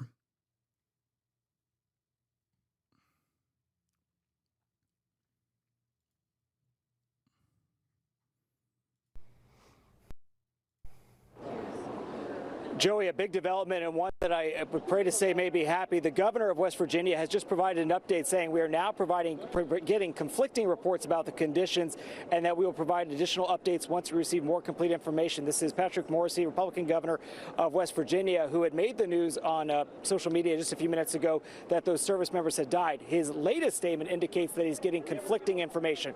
Joey, it's an emergency. There's chaos. There's absolutely a lot of back and forth happening between the governor's mansion. AP said they're dead following the reporting of the governor, though. See? They haven't even updated yet. This is new. Remember, when you come to the HasanAbi broadcast, when you come here, the Piker Broadcasting Service, when breaking news is happening, we oftentimes have information before the producers get to it in all of these other media outlets.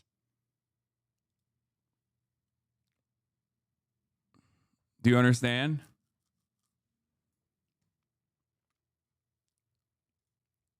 Which is why there is no, which is why the reporting has not changed yet. But I'm sure if we keep, refreshing this page, eventually the AP will also say that the Governor Patrick Morrisey confirmed their deaths and then went back on it.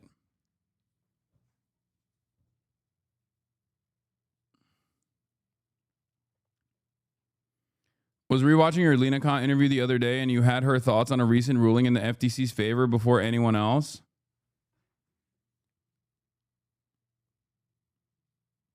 Yeah.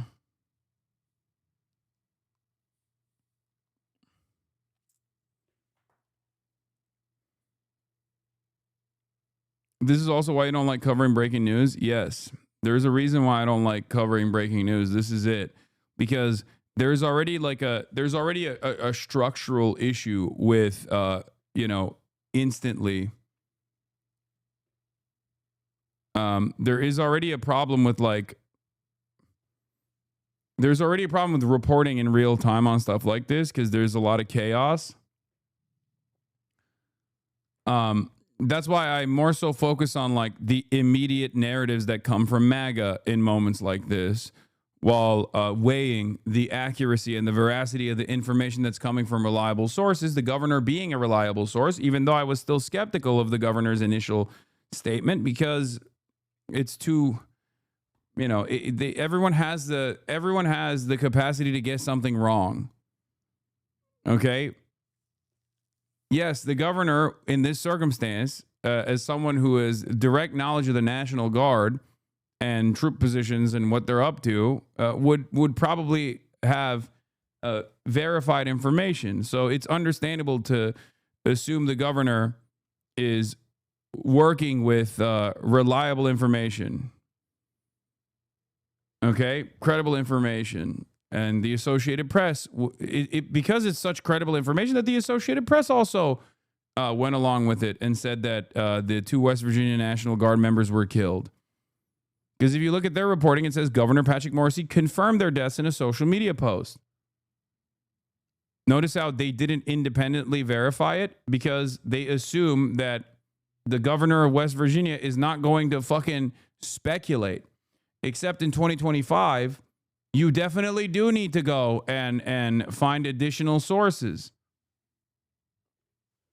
That's just the truth. Especially because the West Virginia governor is now walking that back. We are now receiving conflicting reports about the condition of our 2 Guards members.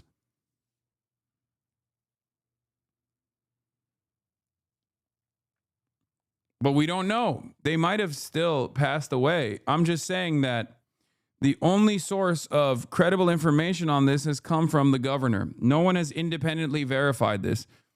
As far as I've seen so far, none of the outlets have independently verified this, and they're reporting on it off of what the governor has said.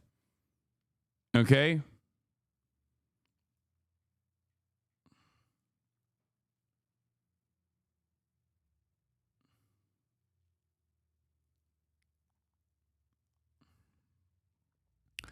But to be fair, the governor's initial statement might be correct. Remember, the governor's initial statement might be correct. They might have actually passed away. Okay?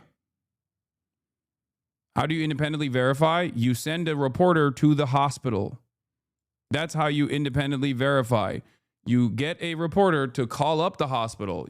Or you send a reporter physically to the hospital. That is how you would independently verify it. You would have to go and confirm with a first-hand account. Confirm now, I think? No, this is the old post.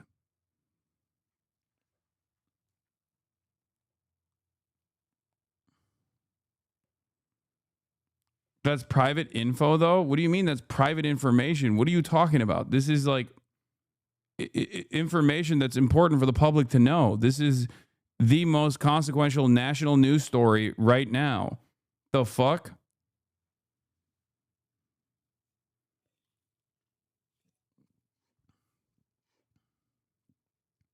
If these are his troops, as well as what's happening here in the nation's capital. But some slimmer of good news that perhaps at least one or both of these service members may be okay. The governor went on to say our prayers are with these brave service members, their families, and the entire Guard community. I would imagine we'd get a much more definitive stance of where things are when we have the official update from D.C. police, as well as top federal law enforcement. HIPAA, the hospital will not inform you on the patient's status unless you're a relative. I know. I'm saying that... I'm saying that you go and you try to verify through someone who is a doctor or through someone who is there. You can get additional confirmation, okay? You can go to the National Guard. You can go to immediate family members. You ask a relative. The relatives will know. The relatives will be informed. Chatters can't conceptualize that while family members have the right to deny sharing information, they can also choose to disclose it to a reporter if asked. Exactly. There are a bunch of people. There are a bunch of people that are. No, you can't verify from the doctor. That's illegal. It would have to be a non-medical professional. So wrong. Okay. Okay. Not the doctor, not the healthcare professionals. You can, there are methods of verification is all I'm saying, okay? You can ask the fucking immediate family members.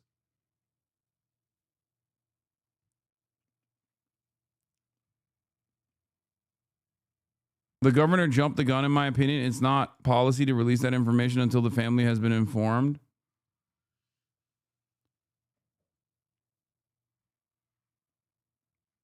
The point I'm making is that it can be independently verified. Okay? Officers, the governor of West Virginia here clarifying his statement on social media. No indication that these service members may be out of the woods. Of course. Also, you still can ask the doctor. The doctor won't tell you, but you can still ask. Of course not. This is horrific, and it just happened within the last 2 hours. But there is that possibly slimmer of good news that maybe one or both of those service members may still be alive. It's you imagine when Joey, there's a lot of crossed wires here. Medical conditions, people in the hospital trying to convey what's going on. But the official word has not come down from federal law enforcement. Instead, that was the governor of West Virginia who said that. Joey, the second I hear any more, and we're praying for all of those service members, we'll let you know. Joey?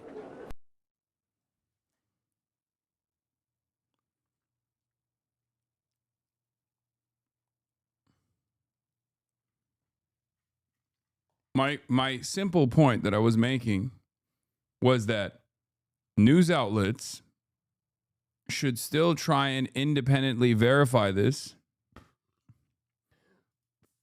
on their own by going to additional sources, whether it be the family members or whether it be people that were, eyewitnesses to what took place, and try to independently confirm whether or not what the governor said was correct. Having said that, however, the governor is a reliable source of information under normal circumstances, which is why it's understandable that they're still going with this. They're going along with the fact that the 2 National Guardsmen were shot near the White House. They changed it. Oh, shit. They changed it. They were saying initially the Chiron said 2 National Guardsmen dead. Now they changed it back to 2 National Guardsmen shot near the White House. See?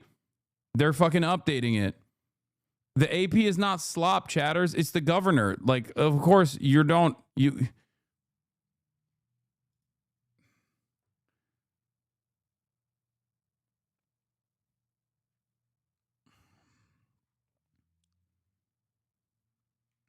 there is conflicting information, okay?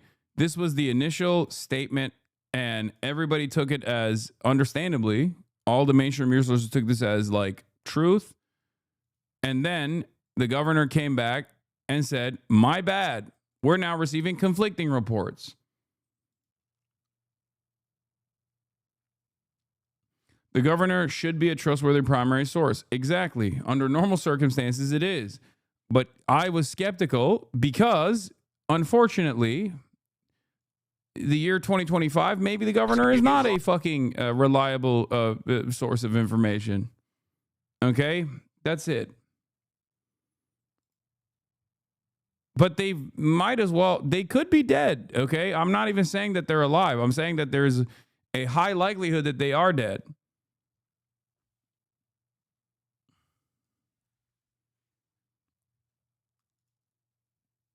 Anyway, meanwhile,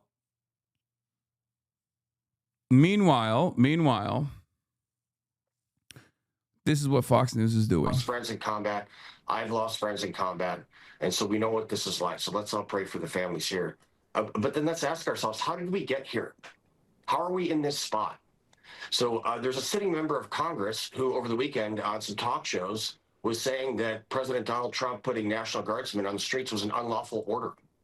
We have people on CNN, a competing network, saying that putting National Guards people on the street is equivalent to Nazi Germany. So this inflammatory... I need you to understand something. This is so fucking stupid, but all of this is happening primarily because they just don't want anyone to criticize the administration. Okay? That's it. That's it. That's it. There is no veracity. There is no accuracy. They're just mad that people are saying that the admin is fucked up and wrong. Whichever word that the critics of the admin use is completely inconsequential. Ultimately, their anger comes from the fact that Democrats are saying this is wrong. And the administration and all of the Republicans don't want people to actually express discontent. They do not want to hear dissent. That is the reason why they keep saying, you're not just criticizing my actions, okay? You are actually engaging in violent rhetoric. Words are violence. Not when we do it, by the way, okay? Not when we do it. Not when we say, not when we scream bloody murder, or not when we say fucking, Democrats deserve the death penalty. That's not words are violence. Words are only violence when you criticize my favorite president. Okay? They do not want there to be any sort of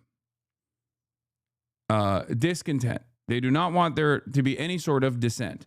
They do not want anyone to say what the government is doing is wrong, what Trump is doing is wrong. That's it. That's where this is coming from. So they just use incidents like this to drive home this narrative that Democrats aren't just saying what the Trump administration is doing is wrong. They're doing something beyond that. They're actually demanding that people go and fucking kill National Guardsmen. That's not the case at all. Okay? That's not even remotely the case at all. And if anyone has any critical thinking skills, they understand that that is not the case at all. Of course, you're going to fucking criticize the goddamn administration. That's one of the most redeemable aspects of American existence. What the fuck are we talking about? Like, I thought this was America, you know? And I'm saying that, like, unironically, I'm saying that sincerely. Okay? That is the fundamental American difference. Okay? You can and should criticize the fucking government. And this is a value that Americans care about quite a bit. Okay? This is a value that the American government cares about and the American population cares about. You cannot just go, free speech is fucking woke. Shut up. You're not allowed to do it. It's not going to work. Republicans themselves will get mad at this, and they have gotten mad at this.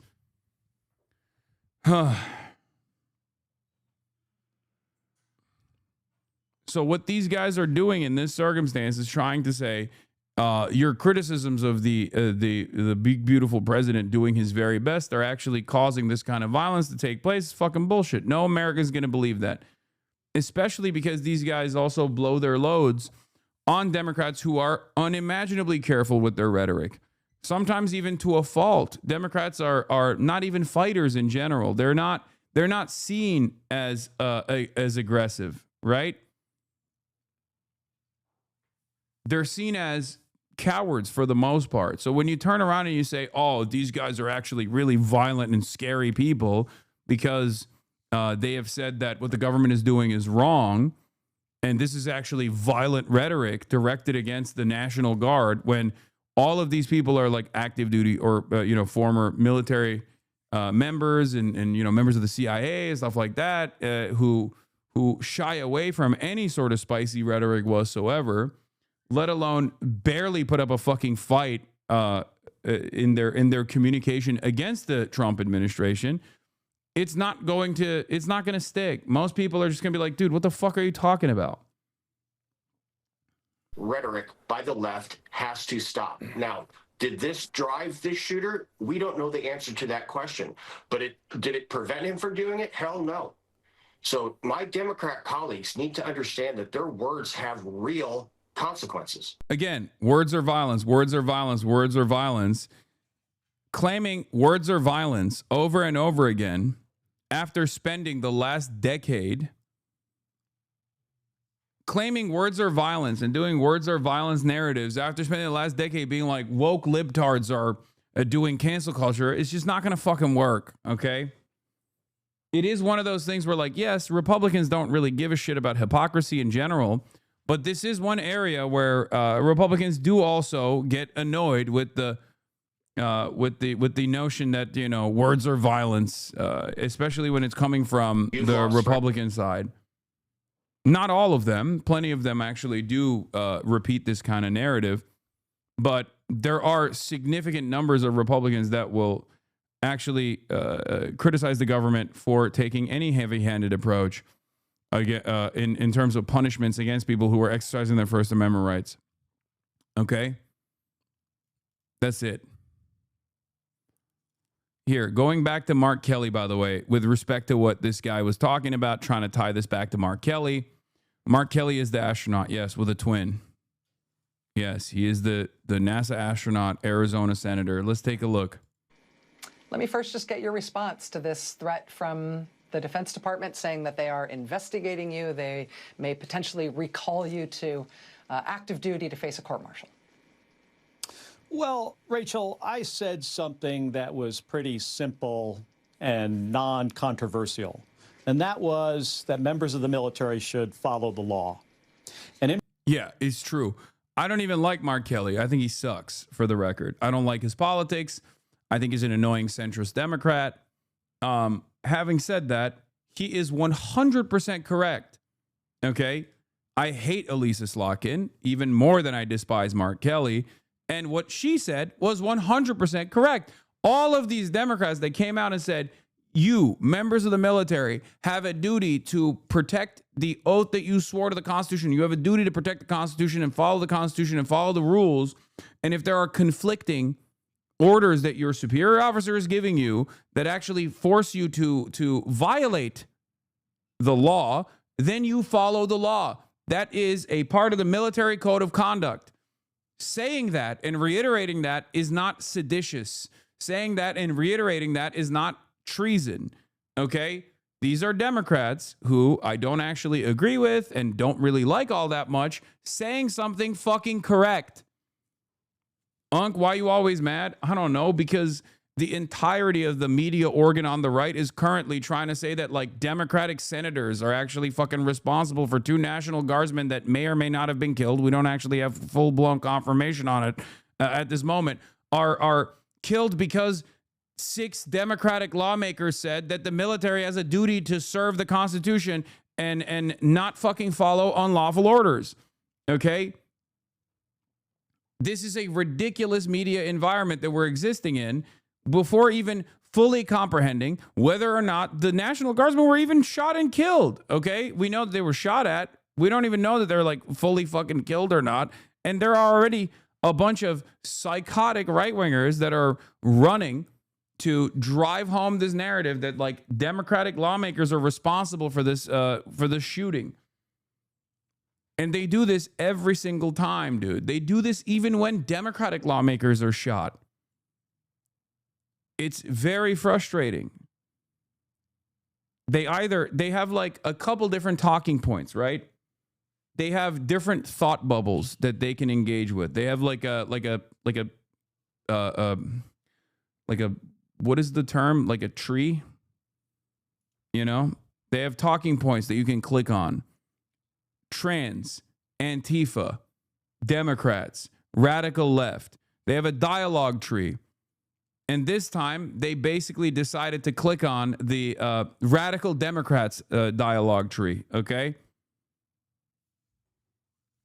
Disco Elysium tree. Yeah, exactly.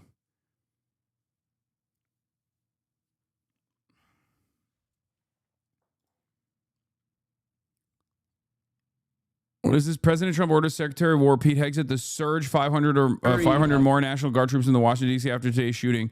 Someone targeted National Guardsmen. We will never back down. We will secure our capital and our cities. Productive meetings, but I want to start. I do think that in this also media landscape, people are gonna say this is a false flag. That is the other side of this. Like I think that dark woke will probably say this is a false flag to continue beefing up and justify an overreaction from the administration. So that's what I suspect is going on the liberal front. I haven't really seen that as much so far, but I do suspect that they will say, Blue Anon will say this is a false flag. By saying after those meetings, myself and my team were notified that 2 National Guardsmen had been shot in Washington, D.C., critically wounded. The shooter shot in a cowardly, dastardly act targeting the best. Don't give them any ideas. Look, man, look, I'm just observing, okay? Analysis is not endorsement. Analysis is not justification. I'm just observing it, okay? That's my job. My role in this insane media landscape is to look at every single ideological tendency and what kind of narrative they're running with. You can't say false flag didn't cross your mind. I mean,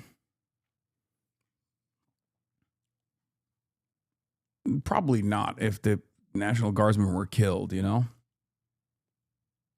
Of America, heroes willing to serve in Washington, D.C., serve for people they don't know and they've never met because they love their country and their capital and their community. The reason why I don't immediately run to false flag narratives, even if it's like convenient for my ideological position, the reason why I don't immediately rush to false flag narratives is because we live in the United States of America, okay? Any other country, there is more credibility that this could be a false flag incident.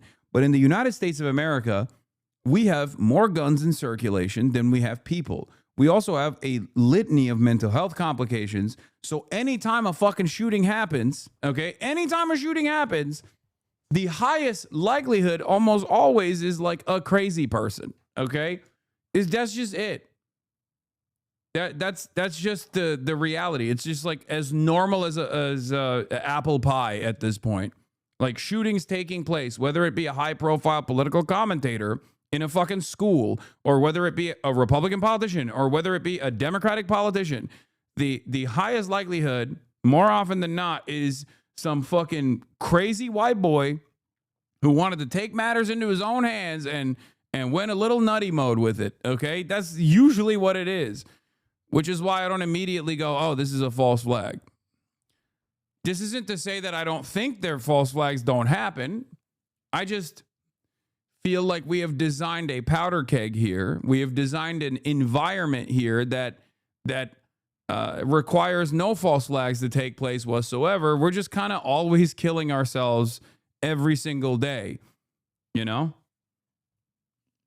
And things also are getting worse and worse year over year. So oftentimes oftentimes it strikes me as you know, yet another day in the United States of America. The U.S. empire's history is full of false flags. I feel like it's weird to always write off the possibility. No. I'm not always writing off the possibility. I'm just saying that I need more evidence and I need more motives, and I need more information on the suspect itself before saying that. And in the absence of such evidence, I am going to assume that it's yet another day in the United States of America. Do you understand? Anyway, Vance says we just don't want people who mindlessly follow orders. We want people who think. Something really interesting. And a guy said to me something really interesting. He said that 250 years ago, when the army started, there was a Prussian military leader who came over and helped train the very first United States Army. Because, of course, back then, we didn't have very many military experts in our country. We were still in our infancy. And what he said was very fascinating. I think the guy's name, he said, was von Steuben. Von Steuben said that it was only the Americans who just didn't need an order, but also needed to be told why they were doing what they were doing. And I thought that was a fascinating insight to the soldiers of 250 years ago, and a fascinating insight to the soldiers of today. We don't just want people who mindlessly follow orders. We want people who think. Because unless they're following the president's orders, in which case we want them to mindlessly follow orders. And if someone actually says this exact same thing, but they're a Democrat, then they're going to prison. Okay. Wow. Look at this. Hope you and the dog are okay. Hope nothing too electrifying happened. No, I'm electrocuting her right now. I'm hitting the button of electrocution right at this moment. Because you said that, I'm electrocuting her extra hard. Yeah, JD Vance can say it. As I was saying, stop, please, no. Yeah, it's your fault, chatter. Yeah, when JD Vance says this, it's not seditious. Okay? When a Democrat says this, it is sedition. I'm a vet. This is literally not true. The military does not want people questioning orders. I mean, yeah, that's kind of against the military, the military's primary directive. Having said that, however, the American military does 10,000 volts to Kaya. Good job, chatter. Yeah, he did that.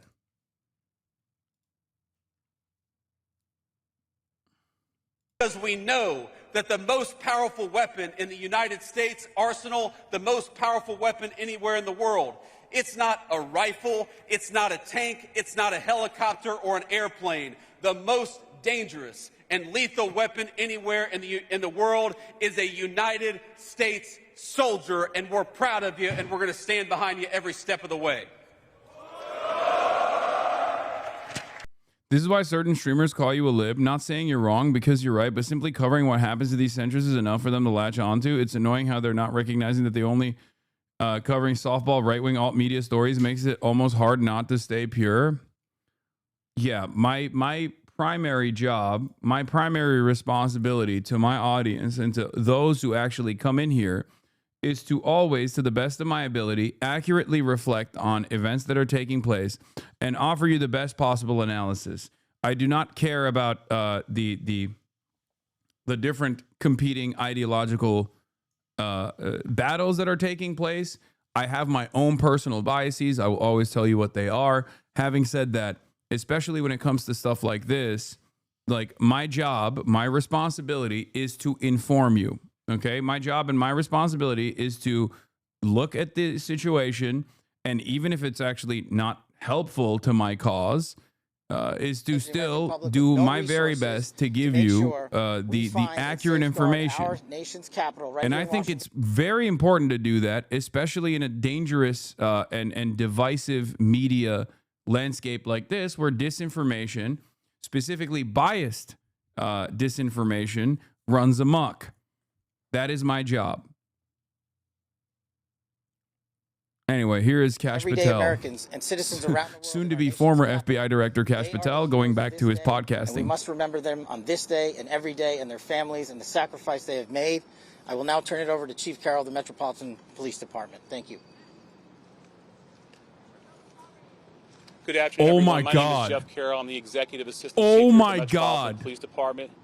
At approximately 2:15 this afternoon, members of the D.C. National Guard were on high visibility patrols in the area of 17th I'm not gonna say and I anything. Street Northwest when a suspect came around the This- corner, raised I mean, his arm this with a speaks for firearm itself. and discharged it at the National Guard members. The National Guard members, there were other members that were in the area. They were able to, after some back and forth, able to subdue the individual and bring them into custody. Within moments, members of law enforcement in the area were also able to assist and bring that individual into custody. At this time, as the director mentioned, the National Guard members are being treated at a local hospital. DC Fire and EMS responded to the scene to provide first aid for those individuals and transport them to a local hospital. The suspect in this case was also transported for treatment at a local hospital. Madam Mayor? Thank you. I'm Muriel Bowser. I'm the mayor of Washington, D.C., and I, too, want to send my thoughts and prayers to the families of the guardsmen and to the guardsmen who are in critical condition in a local hospital. Oh, so they're not I dead. am joined by members and leadership from the D.C. National Guard, from the West Virginia National Guard, United States Secret Service, Deputy Mayor Pia, Fire Chief Donnelly, and Metro's General Manager Randy Clark. And we join with the FBI Director in ensuring that MPD investigates, the U.S. Attorney prosecutes this case to the fullest extent of the law. I've had the opportunity to brief U.S. Attorney General Pam Bondi, who was speaking to the president when I called, as well as the United States Attorney Pirro, who assured me that this case will have her office's complete attention. Mayor, is there any other suspect? I'm gonna be honest. I fucking told you. Okay, this is why I said what I At this time, said. there's no indication that there was any other suspect. The one suspect that was involved in this incident, they were shot during the interaction, and they were transported to the hospital for treatment. Mayor, does this validate the need for the National Guard here in D.C.? What we know, Andrea, is that this is a targeted shooting. One individual who appeared to target these guardsmen, that individual has been taken into custody. Mayor, can you tell us any more details on the condition of the two National Guardsmen and whether or not anyone else was injured? And a quick question follow-up for the FBI Director. What did you call beforehand when the governor of West Virginia came out and was the first to say that that the National Guardsmen were dead? I said I would still wait on this, even though under normal circumstances the governor is like a credible narrator of events. I would still wait a little bit, but they could have just as well died, for the record. Or they could, if they're in critical condition, they still could not survive. I don't know. I'm just saying that you have to wait in these moments. In the preliminary stages of investigation, there's a lot of things, a lot of agents that are here from various federal agencies, law enforcement agencies. We have the full power of the FBI and our This federal cop partners is here in the task force. the So we're looking at all those living, different breathing, aspects. existing proof of my age-old take. That were shot, I'm told they were Thumb phrenology. at this time as part of the preliminary investigation. He has the craziest cop skull I've ever seen. Sure. So how the suspect was apprehended, as I said, the individual, the suspect came around the corner. He immediately started firing a firearm at the two National Guard members. So at that time, there were other National Guard members that were in the area. They heard the gunfire. They actually were able to intervene and to kind of hold down the suspect after he had been shot on the ground until law enforcement got there within moments. And he was shot by a National Guard? At this point, we're still investigating exactly who shot the individual. It's not clear at this time. We don't know what kind of weapon. There was DC police. It happened right in front of the Metro, although there is no indication that the perpetrator was on the Metro. So there's Metro Transit Police in the area, and obviously being on 17th Street by the White House, Uniform Division of Secret Service were in the immediate area as well. We do not know at this time. It's still under investigation. We're going to be able to take a couple more.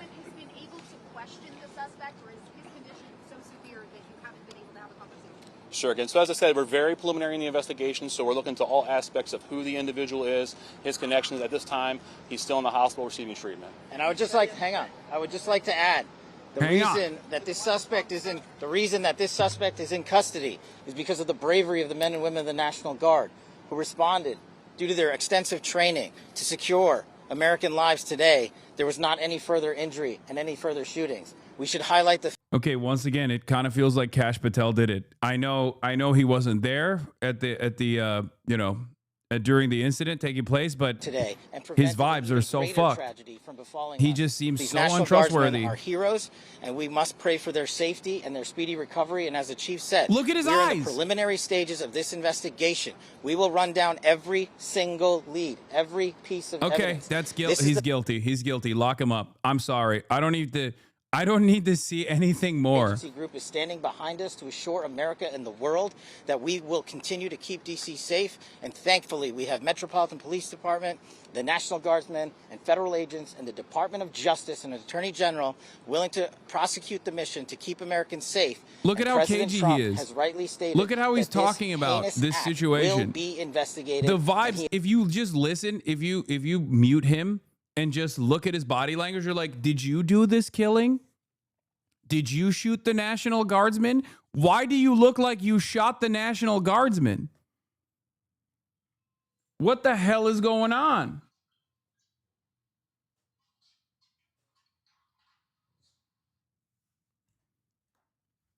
He looks fucking guilty, dude.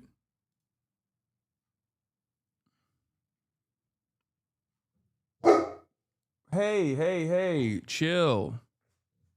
Chill. You are not a guard dog, okay? You are a lap dog. Whenever Kash Patel does a press conference, he looks like he took a few lines of coke just before it. The police confirmed that it was a lone gunman and both National Guardsmen are in critical condition. Yeah, I feel like he did it, bro. He looks like he did it. He's got the vibes of a person who did do it. Anyway, alleged photo of the suspect. What is this from OSINT? Yeah, we don't know. We don't know if that's the guy. I don't even know where that fucking photo is from. It could be. She's National Guard's dog. They were willing to do dangerous things. Others were not because they love their fellow Americans. Someone decided to turn that into targeting National Guardsmen. That will only stiffen our resolve. We will never back down. We will secure our capital. We will secure our cities. In fact, this happened just steps away from the White House. It will not stand. They still haven't said the shooter is trans or Antifa yet. So I don't know. It could be because they don't have enough information on the shooter yet, that hasn't been leaked. But once there's depending on what the background is, depending on the background of the shooter, they'll figure it out. Give it some time. You know what I mean? If it's if he's got a little bit of melanin, if he looks Arab, then it's Hamas. If he has long hair, then trans for sure, right? Like anybody that has long hair, automatically they'll say this is a trans furry Antifa super soldier. If he has a tan, they'll say he's a Muslim. Don't turn into a conspiracy theorist lunatic. Bro, I'm sorry, but what the fuck is this conspiracy theorist shit phase you're going through? What? Explain what you mean by that.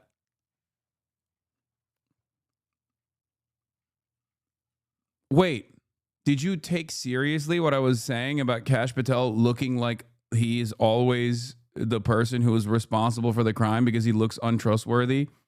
Serious? Like you think I'm saying Kash Patel shot the National Guardsman? That's what you're... Are you okay?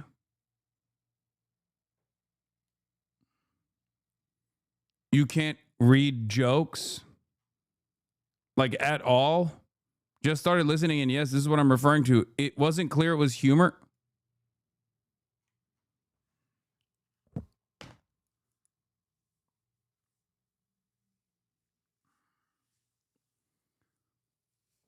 Brother.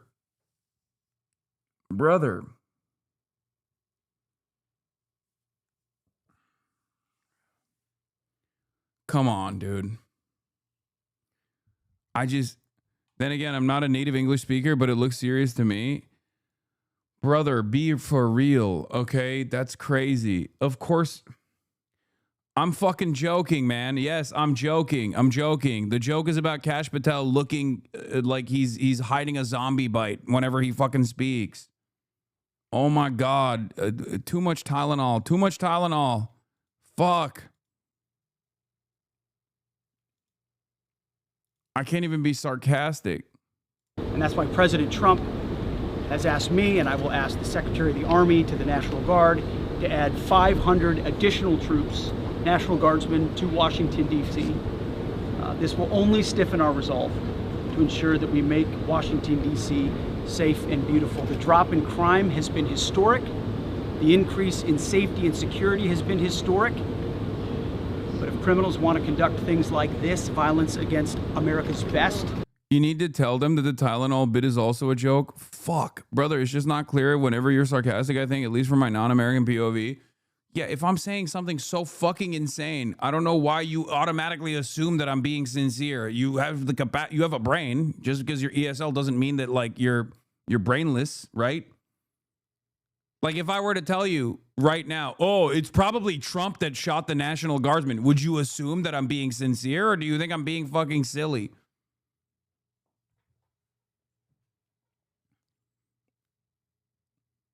It's all good, you know?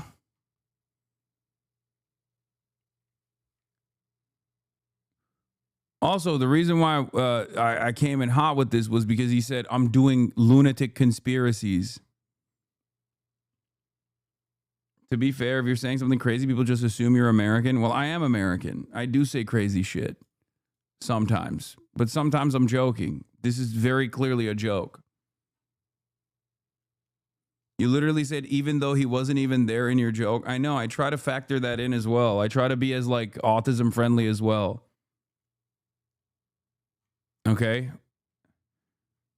Let's be real. You know, I have a pretty fucking high RAD score myself. I try to do my very best to clarify and add little tidbits that you can pick up on that I'm like saying that this is impossible. We will never back down. President Trump will never back down. That's why the American people elected him. America and our warriors, our National Guardsmen, are strong. And so we're following this very closely. We're getting information rapidly. I mentioned the faith of this country. The Christian faith, the prayers. I would ask for prayers for our National Guardsmen. Excuse me, Mr. Appeals to heaven for our National Guardsmen. Dude, what are you fucking saying? What is this? Like, this is so insincere. You're like a fucking alcoholic rapist. What do you mean?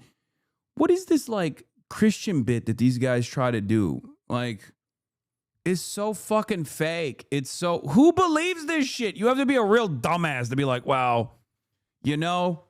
That boy right there, that's a good Christian, okay? Like, he's a television guy. He's a fucking television guy and an alcoholic rapist. Like, what are we talking about? What is this fucking, oh, man, we need to do an appeal to heaven bullshit. Pentecostals from Indiana, it comes pre-installed with white nationalism. I just cannot I don't know. I am too fucking pessimistic, too skeptical about, like, every person that works in politics in any capacity to assume that they are legitimately following the Christian faith. Okay? It's especially ridiculous for someone like Pete Hegseth, who's like a TV guy. If you're a politician or if you're working in the government, I automatically assume you're an atheist. You're just faking being religious, okay? 100%. There's no world where I believe anyone in a position of power actually believes in any higher power but themselves, okay? And not only that, but especially these guys. They're so fucking fake about this shit. For their families, on bended knee as a More than an alcoholic rapist, his wife was married to my cousin when he got her pregnant. Yeah.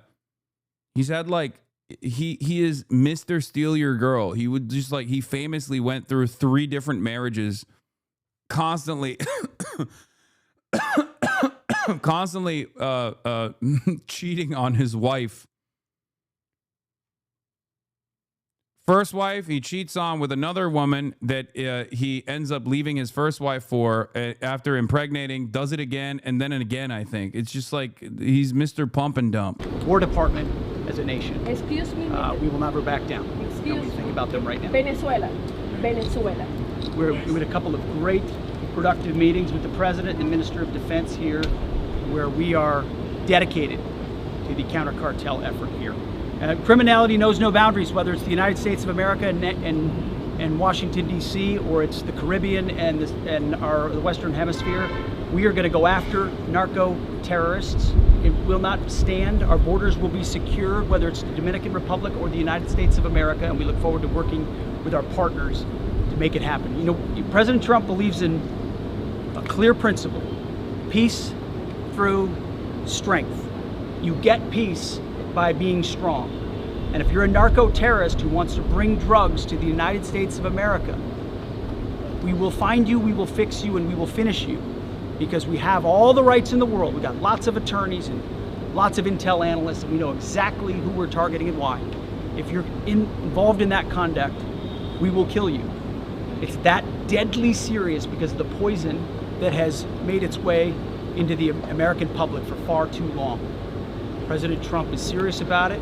We're serious about it, and we're proud to be working with the Dominican Republic and other countries very serious about ensuring that cartels don't set the agenda. We do. Thank you very much. It's been a great series of meetings. Thank you very much. Muchas gracias.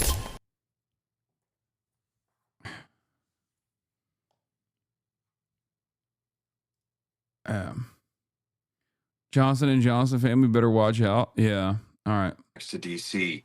And so there would be a fairly significant likelihood that these guardsmen would have been deployed from the Eastern Panhandle. This is going to be another Russia will not invade Ukraine moment when it comes out Cash actually did do it. Okay. I'll take it. Okay.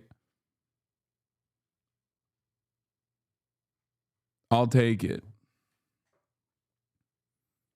What am I supposed to do at that point? You know, that chatter's going to come back with the utmost vindication, even though he said it was conspiracy lunacy.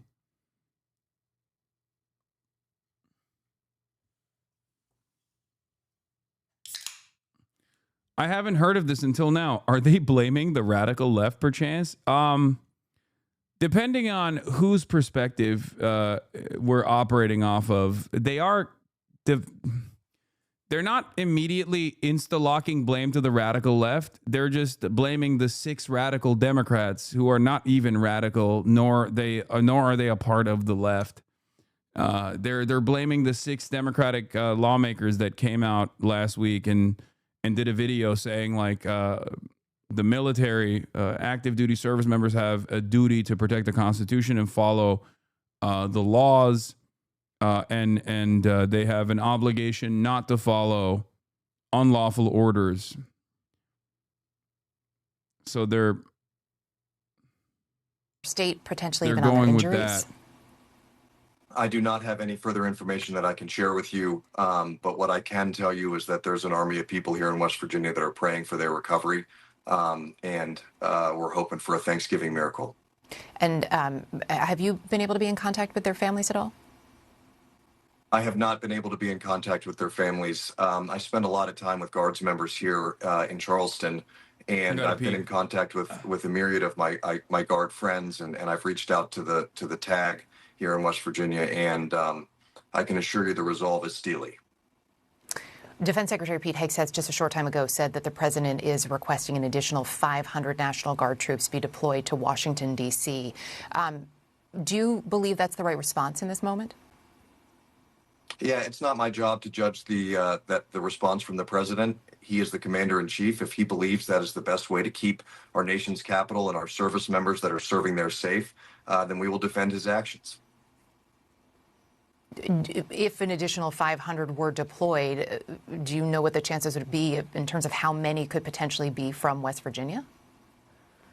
I don't know how many would be from West Virginia, but I do know that there are guards, men and women here in West Virginia that would jump at the chance to try to secure a city where two of their own have been brazenly ambushed and attacked in broad daylight, merely blocks from the White House, in a city where every American is supposed to be able to feel safe, to come to, and to do the business of the government. And that is a crucial, incredibly crucial mission. And the folks here in West Virginia, when asked to serve, will serve, and they'll serve in the way that their commander-in-chief asked them to.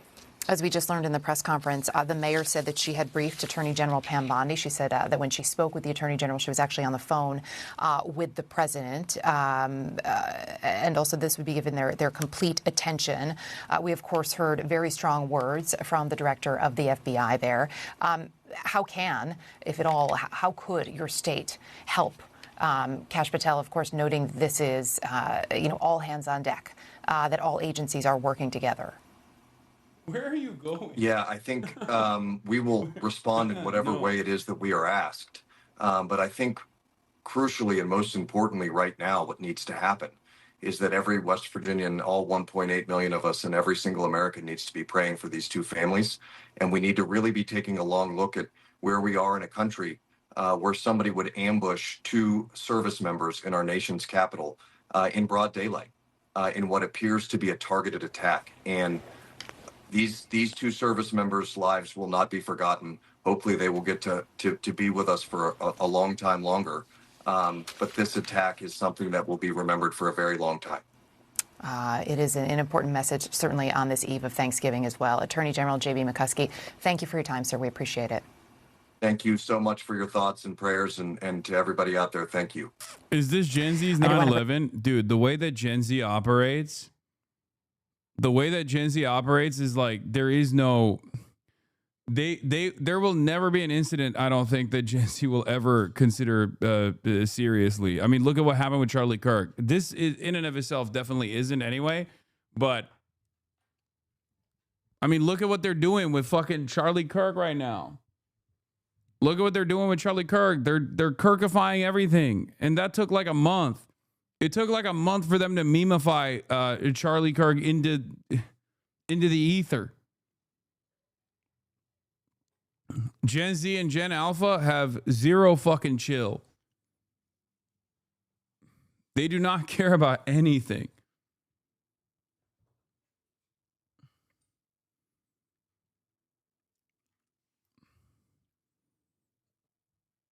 All right, well, the glass from the bus shelter is shot out. They struggled to get the gunman down on the ground and handcuffed. Secret Service. Yeah, Gen Z was out in the streets of LA taking selfies with me while the LAPD was firing fucking tear gas at us. That's the level of chill that they're on. Is the dog all right? No. No, she's tortured every day. Every single day. You are not Charlie Kirk. Yes, I'm actually very happy that I'm not. I've spent an entire career not being Charlie Kirk. Being the opposite of Charlie Kirk in every respect. Who, although they are from the National Guard, were assigned to a law enforcement mission as part of the D.C. Safe Task Force. So now...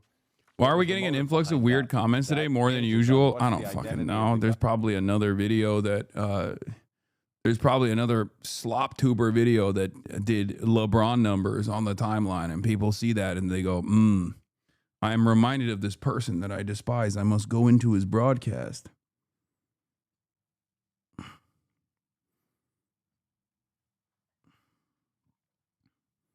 Gen Z trauma suppresses, adapts and evolves to every situation. You cannot stop those dudes from vaping nicotine and weed and loitering. Yeah.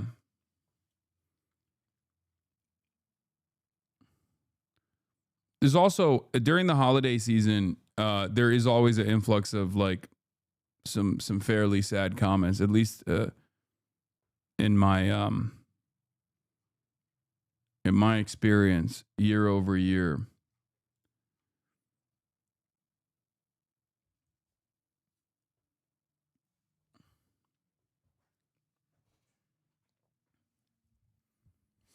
All right. We're going to move on from this for now. And if there are new developments, I will update you on it. I just see someone asking if your dog was okay, Lamau. Yes, you did. You did hear that.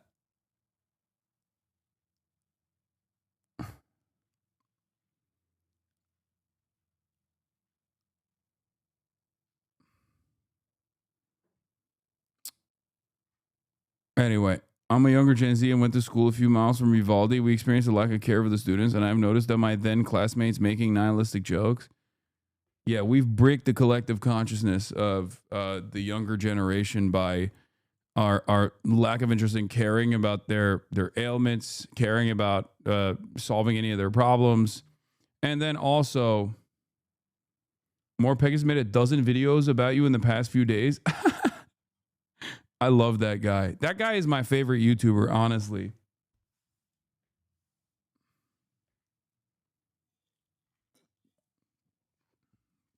He's the best in the business.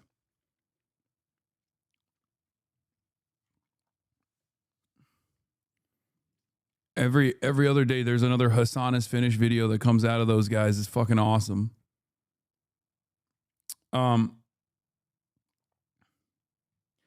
I thought Andy Pants Gaming was, yeah, until we found out that he like had made AICP of his own underage daughter and lost the custody of his children. And yes, that is exactly what the fucking, that's exactly what my haters are doing out there, okay? It's just about waiting. Just waiting it out. They're making mad money from you. I mean, I don't give a shit. Whatever, dude. Hopefully I'll put his kids through college if anyone actually is stupid enough to have sex with them. And then their kids won't be just as dumb as their dad.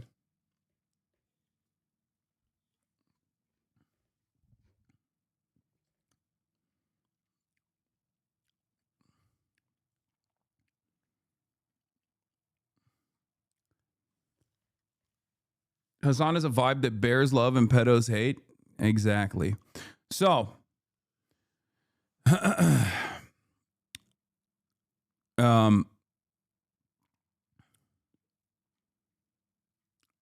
we're gonna move on from this until there's new updates on the issue, and then I'll get back to it and inform you about the latest on this shooting that took place.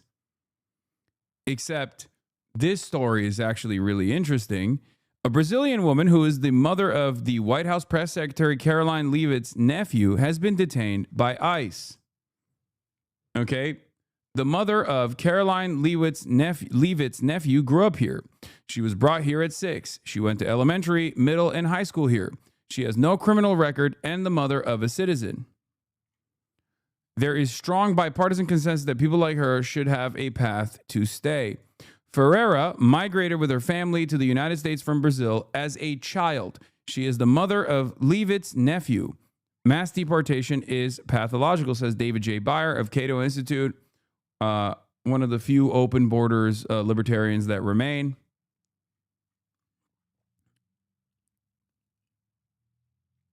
Nope.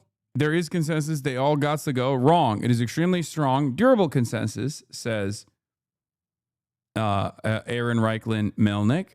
Gallup's latest poll shows 85% support for a path to legal status for people brought here as kids, up from 81% last year and 83% 7 years ago. If you disagree, you're in a very small minority of the American public.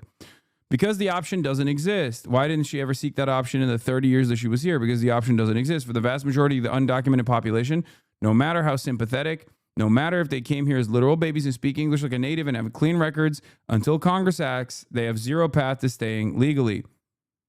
This guy then follows up by says they have the option to self-deport and re-enter legally, where they won't be human trafficked by cartels, supported, screened to make sure they're compatible and have skills we need, etc. God, I wish you were right. I wish the people here illegally could just leave the USA and apply to come back in. But that's not how the system works. There's no line they can get into, no path to leaving and coming back, no way at all for the vast majority to ever come back.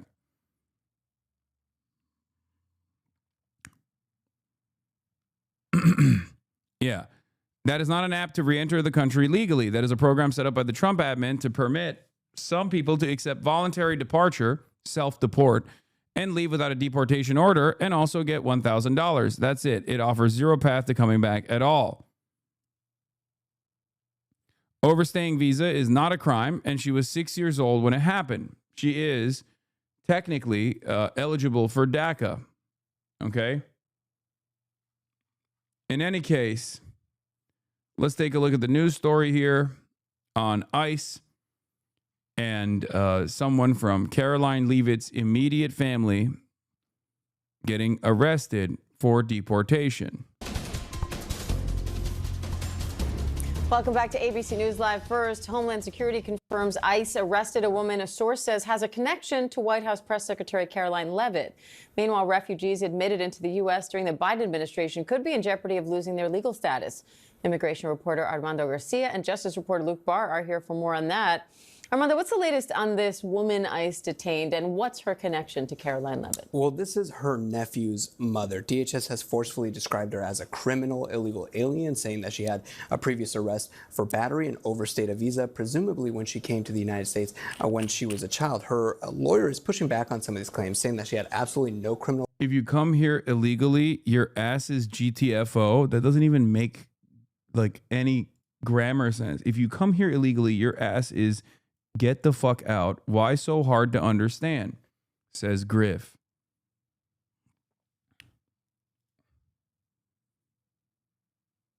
First message in the chat.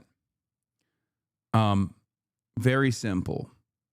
If someone has done no crimes whatsoever and they're just a normal functioning part of American society, there is absolutely zero reason to deport them, especially if they were 6 years old when they came to the United States of America and know nothing but America. They are American.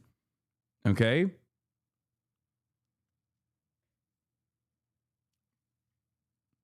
And there is not a single good counter narrative to this, okay? And it's not even unpopular, for the record.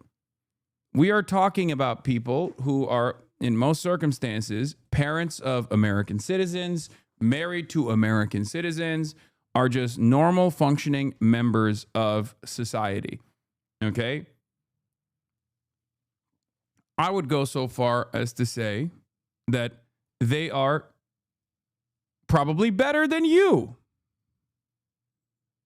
Okay? They are probably a better individual than you are, and probably more important for American development than you are. In most circumstances, they fulfill a role that is needed. You don't. Okay? And I know for a fact that you don't, because you're sitting in this fucking chat anonymously chirping about some of the most vulnerable population members, some of our most vulnerable community members, some of our most vulnerable and productive neighbors. Okay?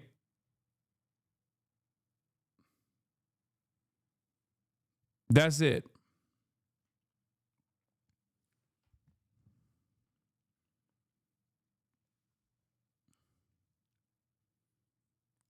My cousin came here illegally from Europe. Now he's a Republican business owner and a Freemason and is one of the California Republicans that moved to Texas. Wait, I don't understand. Is he getting deported now or what?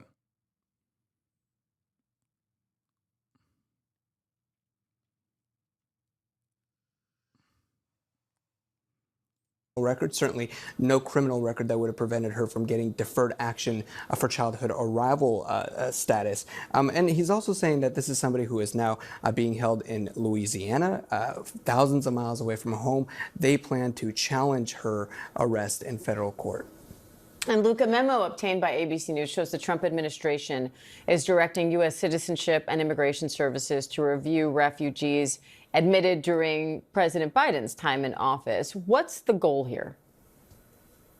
Yeah, so Diane, those who were admitted during the former President Biden's time in office will be under review, and some might even have to go through another interview. And the memo that we obtained says that basically those who were admitted and will be, they're going to look at all of those who were admitted and see within 3 months if they're, need to go through a re-interview. They're going to identify people who need to go through a re-interview.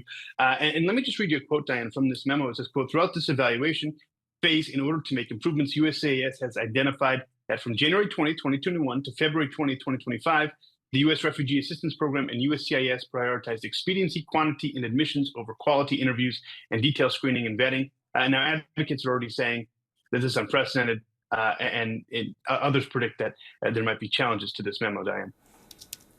And Armando, a judge is now moving forward with a contempt inquiry after the administration sent 2 plane loads of Venezuelan immigrants to El Salvador, despite orders to turn the planes around.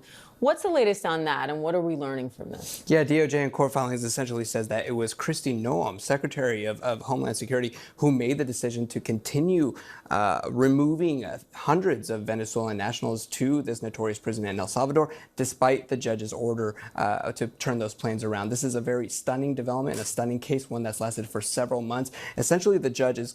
Cat Turd says that this is the seditious 6 shooter. We don't even know if that's the shooter, by the way. Like, that's what people are going along with. They're saying that that is the shooter.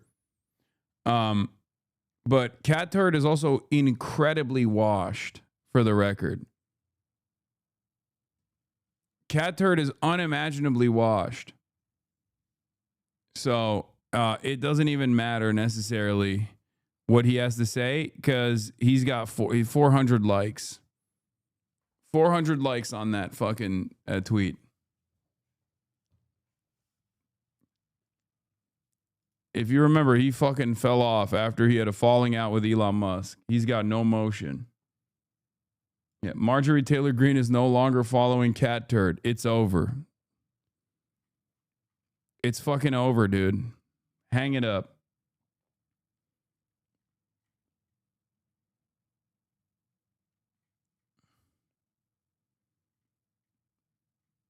Continuing his contempt inquiry and seeing why his orders were essentially rejected by the Trump administration. As we know, hundreds of Venezuelan nationals were sent to that notorious prison in El Salvador, where they reportedly endured inhumane conditions until they were released several months later. Diane. And meanwhile, another judge also just struck down a DHS policy ruling thousands of immigrants could be eligible for bond hearings. So what are you watching for there? Yeah, this was a DHS policy instituted in July that essentially forced thousands of immigrants who came to the country without inspection to remain in detention during their removal proceedings. That could take years because of the millions of backlog of cases in the immigration system.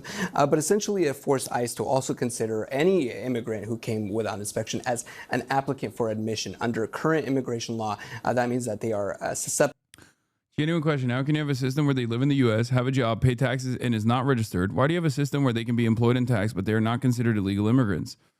But they are considered illegal immigrants. From an outsider perspective, it seems a bit weird. It's because you can use and abuse them and discard them. So it's beneficial to business owners to maintain this structure where it's basically like a handshake and a nod agreement. Their existence on U.S. soil and their participation in the labor market also depresses wages for everybody across the board. Their participation as undocumented workers, for the record. Because if they were participating in the labor force as documented workers, then it wouldn't depress wages in general. They'd be a part of the normal fucking labor force. So that's it. It's one of these structures that we've designed with full knowledge. Everybody knows how it works, okay? You hit a nerve. There's only one side of the political aisle who has consistently called for violence against law enforcement, has been attacking and shooting ICE agents, and has also widely celebrated the assassination of Charlie Kirk, and it isn't the right wing, you pompous asshole, says Savannah Hernandez, Sav with one N, protest coverage, political commentary, proud American, contributor with TPUSA.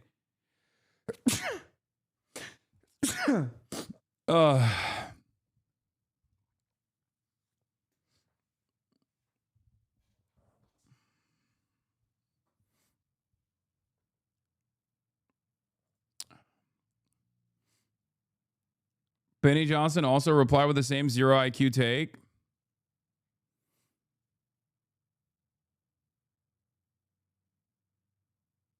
What is this? This you? It's not a conspiracy. Trump really is bringing back the good old days. Just look at his latest use of the National Guard from 2017. What the fuck?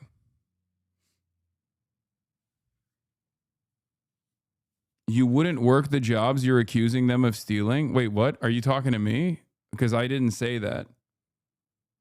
I didn't even accuse undocumented migrants of stealing jobs necessarily. They're just human beings. There's no job theft in general. What did Benny Johnson say? Kaya?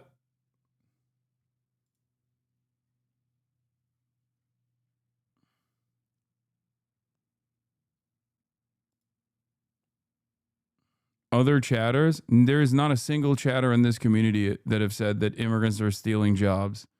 This is a very pro-immigrant chat.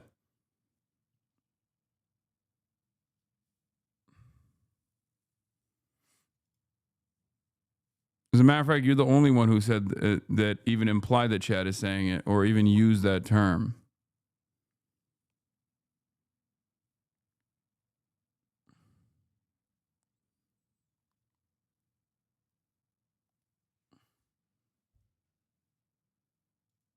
What is this? Torturing your dog is also against the law? Fucking owned. Boo.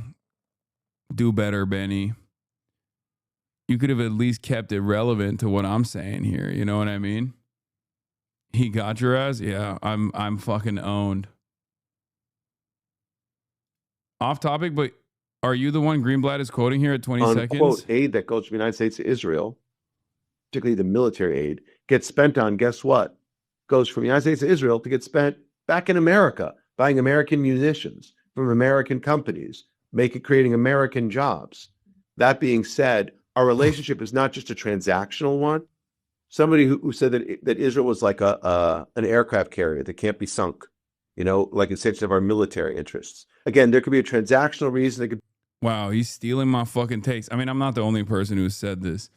This motherfucker has the audacity to steal my fucking analysis while simultaneously constantly saying I'm a fucking danger, bitch.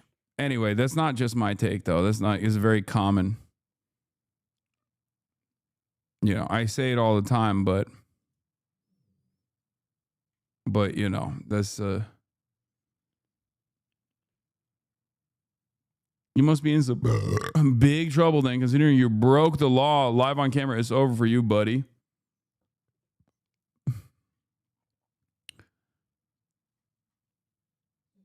It's always over for me.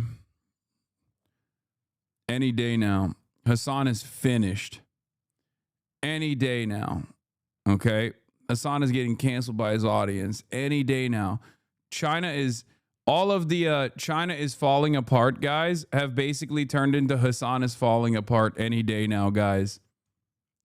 Yeah. Any day now, China is collapsing. He is 1000% finished. He's 1,000,000% done this time. It's been over for you. It's over for you, buddy. Anyway, let's get to Hong Kong, because there was a massive fire that happened in Hong Kong. You are canceled, lol. Exactly. Every day. And it's strange because, like, the cancellations, or I guess, like, people who say that are just fucking fantasizing about this thing happening, but they're all on the right.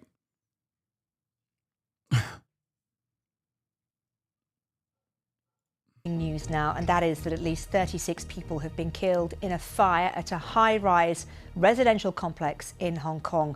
We now know that more than 200 others are missing.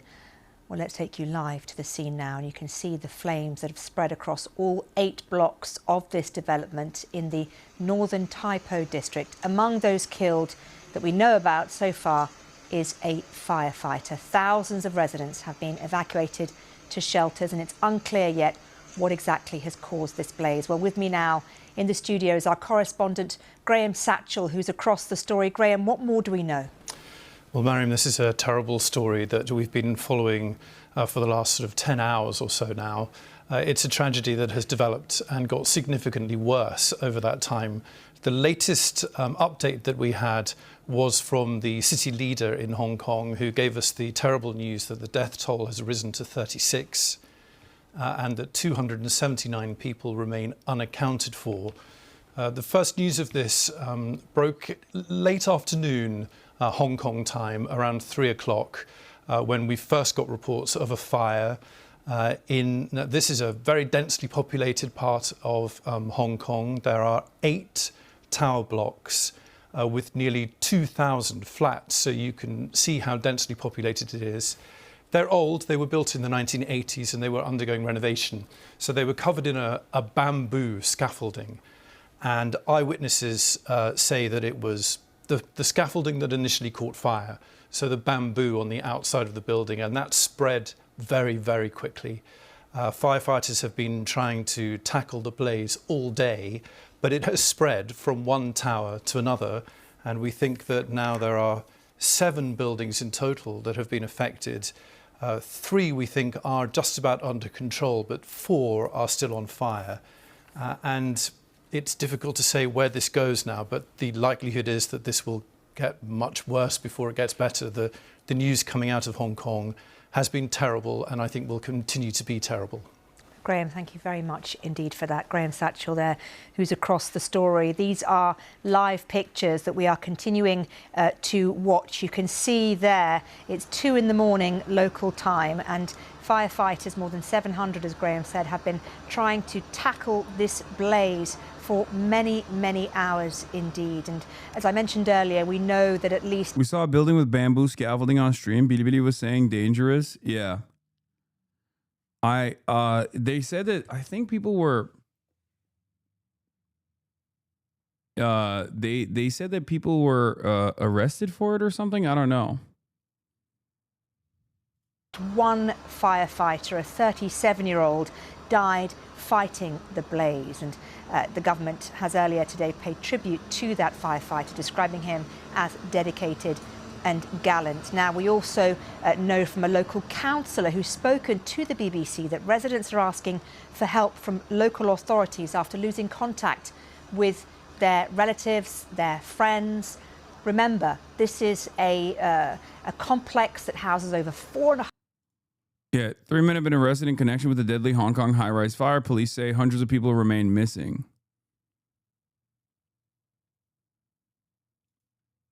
Executives have been arrested. At least 44 people have been killed in a major fire engulfing apartment blocks in Taipo district of Hong Kong, with 279 people not accounted for. More than 800 firefighters are tackling the blaze at Wong Fuk Court, with the fire under control in 4 of the 8 buildings. 3 construction company executives are under arrest on suspicion of manslaughter connected to substandard materials that may have allowed the fire to spread quickly. The fire has been classed as a level 5, the most serious level in Hong Kong. A baby and an elderly woman have been rescued as the late-night emergency operations continue, local media reports. The government has paid tribute to a 37-year-old firefighter who died fighting the blaze, describing him as dedicated and gallant. Residents are asking for help from local authorities after losing contact with relatives inside the buildings. 3 construction company executives have been arrested. Oh my God. That is shocking. I just, as an American, this actually is a very, very surprising. We have more details on the 3 arrests that we reported a little earlier. 2 directors and a consultant of a construction company were arrested by police on suspicion of manslaughter. Police said they found polystyrene, I don't know how you say that, boards blocking windows at the site, and suspect they, along with substandard construction materials, may have allowed the fire to spread quickly.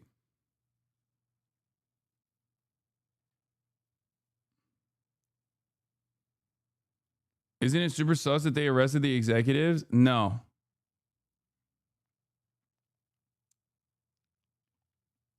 Why would that be super sus?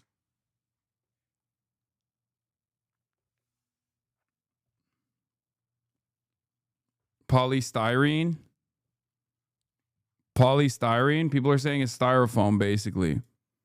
Dangerous conditions hampering efforts to put out the fire. Remember, from what we've seen, it's just like these buildings oftentimes are in a state of disrepair and they constantly are under construction.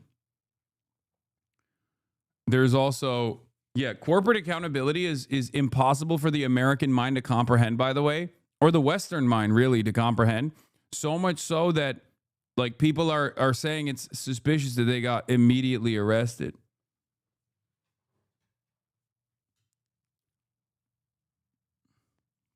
In Singapore, if you have a cargo ship and it dumps waste into the ocean, the executives of the shipping company get arrested. Guess how many ships dump their shit in the ocean there? Yeah.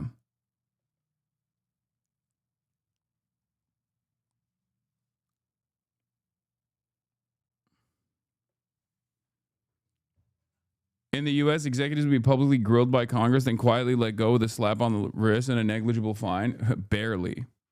Kaya, get out of there. No. Corporate accountability sounds like oppression to the eagle brained. Yeah. Isn't Hong Kong capitalist? Yes. I mean, yes and no. Also, you can still have a competent government even in a capitalist country, for the record.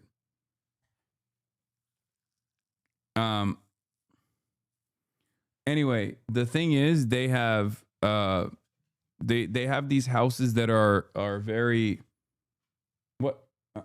no, I can't give you attention right now, little lady. I'm streaming. That's crazy. Kaya's sticking her tongue out at you, Onk. No, she's literally sitting on my foot. Okay. Nope.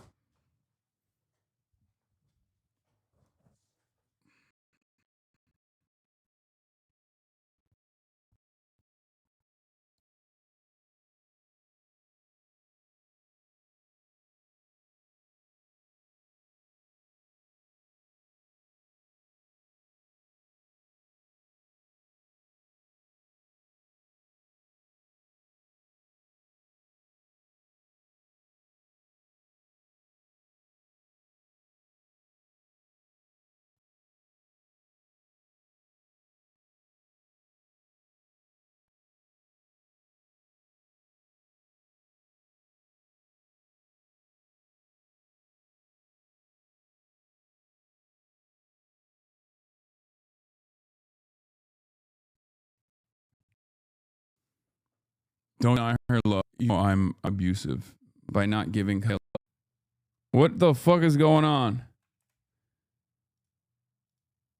This is on the Twitch end, I think. Oh, wait, it is here. I'm still here. We're back. Okay, that was very strange because I didn't actually have any drop off on my bit rate. I didn't have any drop off on IRL. That was a Twitch related thing. That was on the Twitch end for sure. I don't know what happened there, but I am going to. Is there a big delay right now? Delay check. Type this number that you see on screen. 4.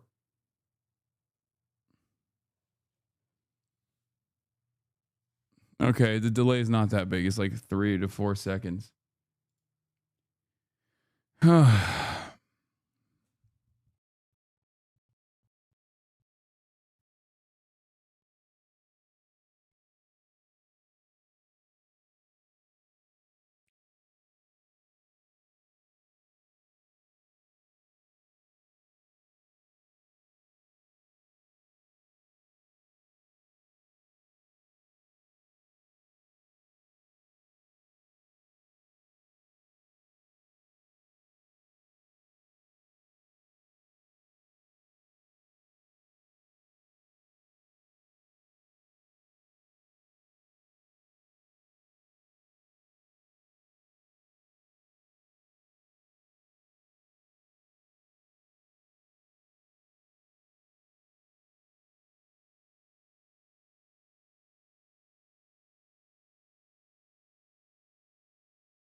Okay, we're good. Kaya, get out. No, get out of there. What the fuck? She is gonna.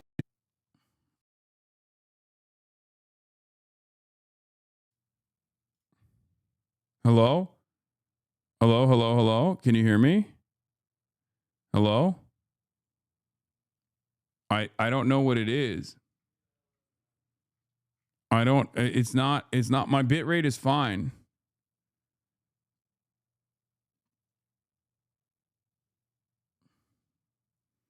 My bit rate is fine. No, Kaya, do not go over there. I don't know what you're doing over there. She's using the Conqueror's hockey. No, my bit rate is fine. My IRL servers are fine.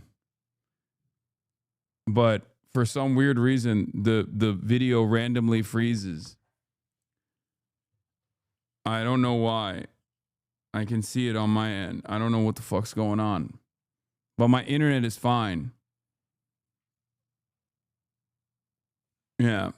Chewing the cables because she got addicted to electricity? I think so. Yeah. Yeah. No, OBS is fine. OBS is fine. Bitrate is fine. The server, the IRL Toolkit servers are fine. I don't know what the fuck happened. I think it might be Twitch related. 5,000 people, and we know that over 200 are unaccounted for. They are effectively missing. We don't know what has happened to them. So as Graham mentioned there, this is just going to get worse. And we, of course, will try and bring you as much information as we can.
What the fuck is going on, man? Hello, hello, hello, hello, hello. Blackboy Max streams are going down and coinciding with your Fs. Yeah, I think it's a IRL Toolkit related. It's got to be IRL Toolkit related. I'm already talking to them. I'm talking to them already. But I mean, they haven't responded yet. I don't know what the fuck's going on. Internet better in a tier 3 city in China? No, this is an IRL Toolkit related issue, I think, maybe. Because I was able to swap to a different, like, I don't know. I was able to swap to BRB and it swapped to BRB. But for some fucking weird reason, I don't know what the fuck's going on. God damn it, I'm so fucking annoyed. I'm so fucking annoyed. All right, well, we're going to keep pushing. Hopefully the problem will just go away. I'm calling Twitch right now and chewing them out for you. Okay, good luck, chatter. All right. The pictures really do tell. Overnight, in a push to end the war in Ukraine, President Trump ordering his special envoy to Moscow to meet Vladimir Putin. Steve Witkoff will travel to Russia to present the latest draft of a peace plan. They're going to be meeting with President Putin, I believe, next week in Moscow. But this morning, Witkoff facing controversy, accused of coaching a top Kremlin aide on how to appeal to President Trump by employing flattery. A report from Bloomberg, but not verified by ABC News, says it's heard a recording of a phone call between Witkoff and Putin's top foreign policy aide, Yuri Ushakov. It alleges Witkoff also suggested that Russia proposes a 20-point peace plan, saying, I know what it's going to take to get a peace deal done, Donetsk and maybe a land swap somewhere. Weeks later, the president pressing Ukraine to accept a 28-point plan, which heavily favored the Russians. This morning, Ushakov telling a Russian reporter, I speak with Witkoff quite often, but I don't comment on the substance of our conversations because they're confidential. While not denying whether the report's accurate, Ushakov was asked who'd leaked it, saying, I don't know. Someone is leaking them, someone is listening in, but it's not us. When asked if he'd seen the reports, Trump brushed off any questions about Witkoff. No, but that's a standard thing, because he's got to sell this to Ukraine. He's got to sell Ukraine to Russia. That's what a deal maker does. Bloomberg now publishing a second call, saying it's between Ushakov and another key Russian negotiator, Kirill Dmitriev, who's also working with Witkoff. It suggests the Russians were actively seeking to ensure the Americans simply take on Russia's plan for ending the war. While diplomacy moves forward, the war grinds on. Russian officials reporting a massive attack by Ukrainian drones, seen in videos circulating online, damaging residential buildings and injuring two. Well, a number of Republican lawmakers have charged the Trump administration with appeasing Russia. And now this morning, one Republican lawmaker calling for Witkoff to be fired. And this morning, the Kremlin clearly unhappy, saying these leaks are aimed at disrupting President Trump's peace plan. But, George? Ian, these leaks do appear to confirm the initial suspicions of the Europeans and the Ukrainians that the initial plan that was put forward favors the Russians. Yeah, I think there's going to be a lot of finger pointing. The Russians seem to be very clearly saying it's not them. They're clearly unhappy, and they've been unusually vocal over the last 12 hours or so about this. So you have to ask the question, who else is capable of listening into a private call that comes from within the administration to the Kremlin? And people may well start to look closer to home. George? Ian, panel, thanks very much. And we have breaking news. The new Apparently, Trump hasn't learned that the Russians are the toughest negotiators known to man. I mean, Donald Trump loves Vladimir Putin. Might be joined the wrong chat. We already covered the Witkoff transcripts yesterday. Let's see what Donald Trump's response was to it, though. I didn't see that one. Reporter, have you heard of this audio that Bloomberg has of Witkoff coaching the Russians on how to appeal to you? Trump, well, I haven't heard of it. No, but let's see. I suspect that Donald Trump likes that Witkoff is telling the Russians that, like, you have to be nice to him. He personally likes this attitude around him, you know, like, oh, I'm just like a dictator. All of the people working around me, talk about how they're at the mercy, how they're at my, how they have to respond to my unique opinions on everything. I don't know. It's just. They're losing too many people. Have you heard this audio that Bloomberg has of Witkoff coaching the Russians on how to appeal to you? Well, I haven't heard it, no, but that's a standard thing, because he's got to sell this to Ukraine. He's got to sell Ukraine to Russia. That's what a deal maker does. You got to say, look. That's not what they were saying. No, that's not what the transcript showed. The transcript showed them basically worrying about selling this deal to you, and telling what the Russians have to say to you to sell this deal to you. But the reason why he likes this, is because this makes him look powerful in his mind, you know? Oh, all the Russians, they're even though the terms of the negotiated agreement are favorable to Russia, ultimately he's this makes him feel like he's more important than he actually is because he's an egomaniac first and foremost. They want this, you got to convince them with this. You know, that's a very standard form of negotiation. I haven't heard it, but I heard it was standard negotiation. And I would imagine he's saying the same thing to Ukraine, because each party has to give and take. So you're worried that he's too pro-Russian? They're losing too many people. Have you heard this audio that Bloomberg has of... Yeah, this is standard in negotiations, guys. Is a totally standard negotiation technique when you have to tell the other side that you're negotiating with that they're at the mercy of your whims, and they must abide by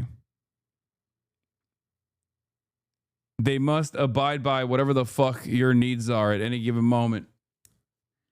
And that even if the terms are not favorable, to you, ultimately, as long as the opposing side is saying you're the best, then it's good. I saw the Wickoff transcript Bloomberg had. It is completely unremarkable, and frankly, Trump is right here coaching a counterpart on how to sell something is often part of the negotiation. Question is, who leaked this and why, and what was their agenda in trying to twist it? No, I don't think it's normal. The fuck? Steve Wickoff and Trump are a unit. Having spent way more time than I would like to recall studying Kissinger call logs around much higher stakes negotiations, I can tell you that this is run-of-the-mill. Wickoff is no Kissinger, but the tactic is common. They're on the same side. They are on the same side in this instance. Why would two people on the same side tell the opposing side how one of the two people on the same side have to be convinced?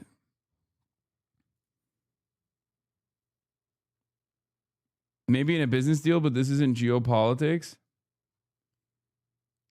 It shows that Donald Trump is operating on a separate, operating with separate interests than, I guess, the rest of the American team is.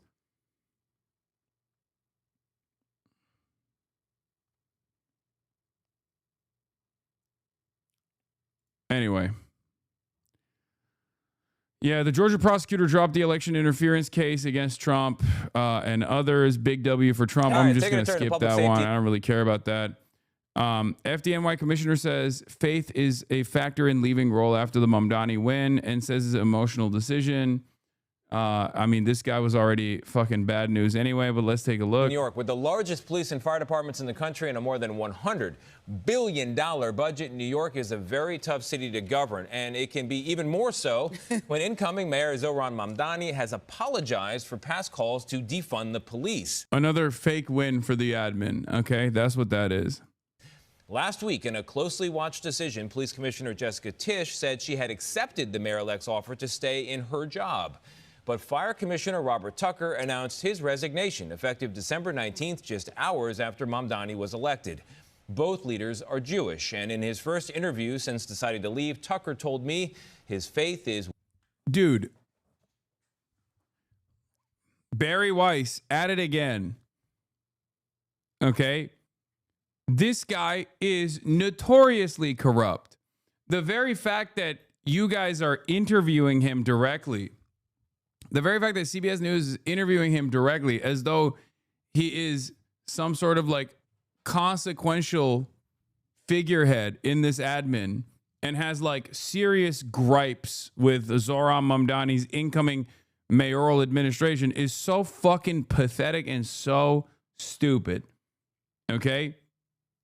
Oh, it's my religion. My faith is a factor in leaving the role after Mamdani won. It was an emotional decision. One of the reasons he decided to quit. Talking about police and public safety has been a little bit awkward for Mayor-elect Mamdani because of some of his past comments. Does he have some work to do still in winning over the support of first responders in New York? Yeah, I think he has a tremendous amount of work to do, and I think it's work well worth doing. While Robert Tucker's police counterpart, Jessica Tisch, is staying on. I respect her. Oh my God, brother. What is this fucking dumbass news piece, man? Oh my fucking Lord. Oh no, dude. We have to hear from every person. We have to hear from every fucking person that thinks Zoran is bad. And especially if they're Jewish, okay?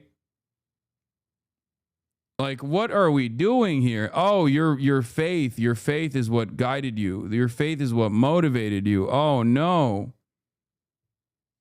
Oh no. For the decision to stay, and I know she respects me for my decision to leave. The fire commissioner submitted this brief letter of resignation 1 day after Zoran Mamdani won New York City's mayoral election. To what extent is this decision of yours about being a Jewish New Yorker? Yeah, I think it's a factor, no doubt. And I don't want to tell you that it's the only factor, but I believe that the things that I have heard the mayor say would make it difficult for me to continue on in such a senior executive role in the. What the fuck are you, bro? I don't think these guys realize this kind of shit, like this kind of like tying this back to your faith or whatever, doesn't actually make Zoran look bad at all. It just makes you and the entire religion look bad for the onlookers. Also, it's additionally funny because he is like a notoriously corrupt guy.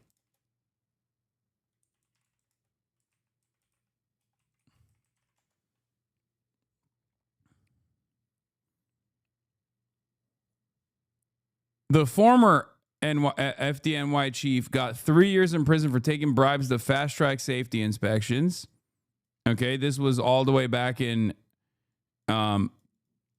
This was a story back in May 14th of this year. Okay. Second former high-ranking FDNY official sentenced to prison for role in bribery conspiracy. The fire department in New York commissioners are notoriously fucking corrupt.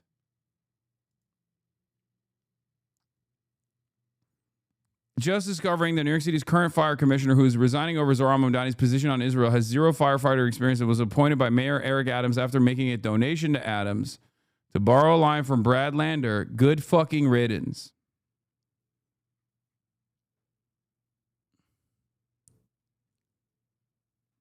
Who gives a shit, dude? Like, why is this fucking relevant? Administration. Mamdani's political rise has been taken as an ominous sign by many Jewish leaders. Zoran Mamdani has contributed to a mainstreaming of some of the most abhorrent anti-Semitism, who point to, among other things, his opposition to Israel as a Jewish state. Look, it's a complicated, emotional decision to. Brother, you are the commissioner, or were the commissioner of the fucking fire department in New York. Okay? What the fuck are you talking about? His opposition to Israel as a Jewish state? Like, this in and of itself openly shows that you are not capable of doing this job anyway. He's not a firefighter, by the way, chatters. He's never fought a single fire. He's just a guy who knows that this position is notoriously easy to win favors on, and bribed his way to getting the position after the previous guys got fucking arrested for using that position to fast track building permits without proper fire safety inspections.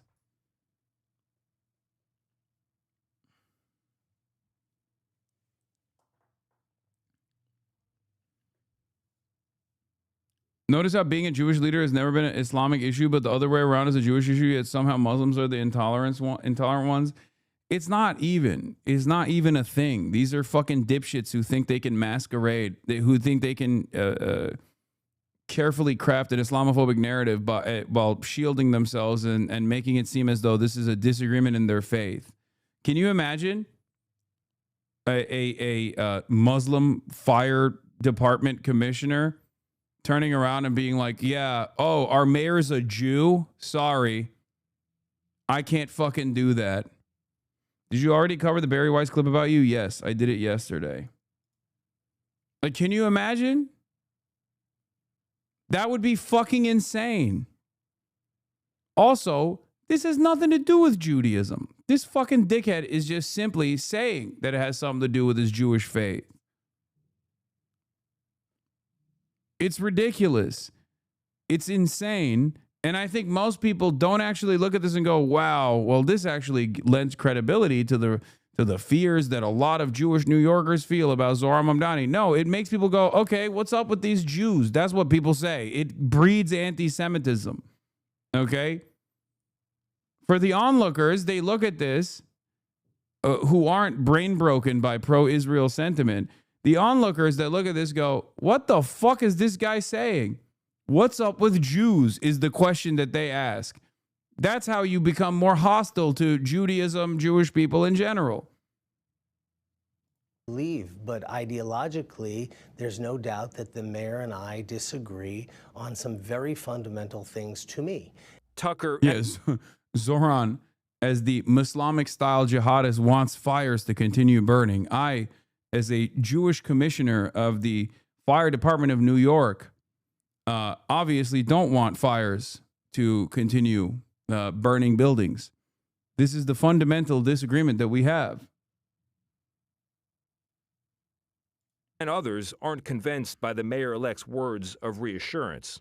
I will be the mayor who doesn't just protect Jewish New Yorkers, but also celebrates and cherishes them. More importantly than hearing it, we want to see it. And, you know, there was an example very recently on the Upper... Brother, do your fucking job. Literally, your faith has nothing to do with you doing your fucking job.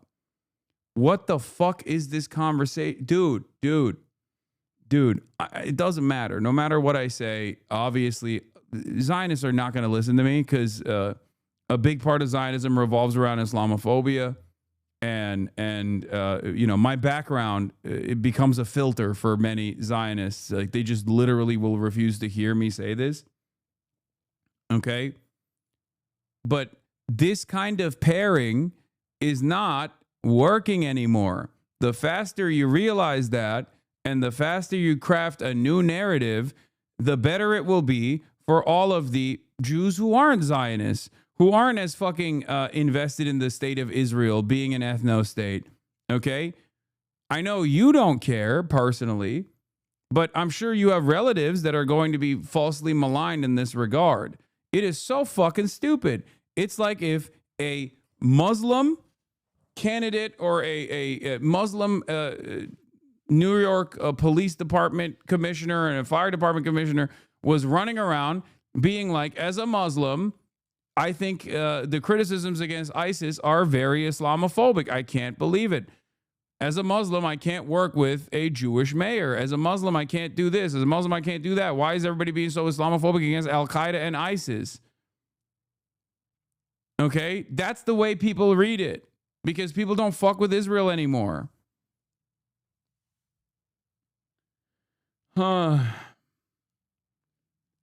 Any Jewish Zionist that runs around claiming all Jews are Zionists, all Jews are Zionists, is actually doing a disservice.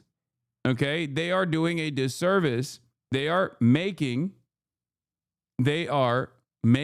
Americans and everyone else that's tuning in that hasn't had their brains cooked by Zionism in general, who are, the majority position now is anti-Israel.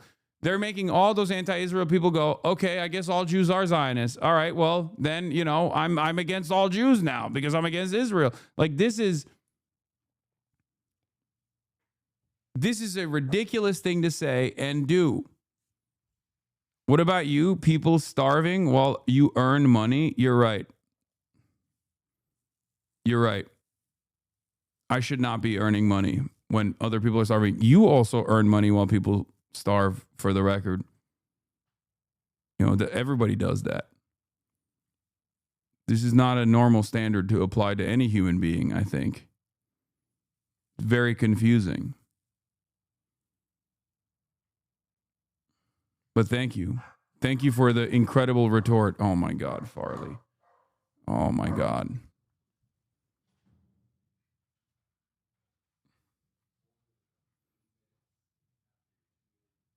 You're right. I'm quitting this job. Joke's on you. I don't earn money. I'm an unpaid grad student. Every dollar ever made was done while people are starving. Literally. That doesn't even make any sense.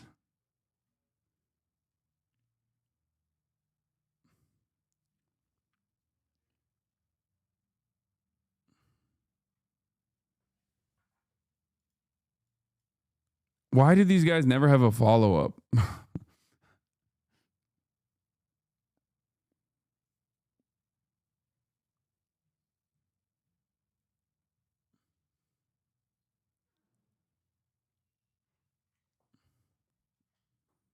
East Side. Park East Synagogue. Yeah, Park East Synagogue. In a protest last week outside a synagogue hosting an event to support Jewish immigration to Israel, activists shouted threats.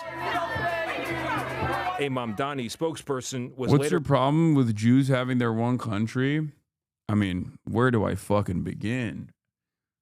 I'm anti-ethno-state no matter what, especially when the ethno-state is designed and built on top of indigenous land where there were non-Jews living there alongside Jews. You know? I have a very controversial opinion on this matter. It's called I'm anti-fascist and anti-ethno-states in general. Okay?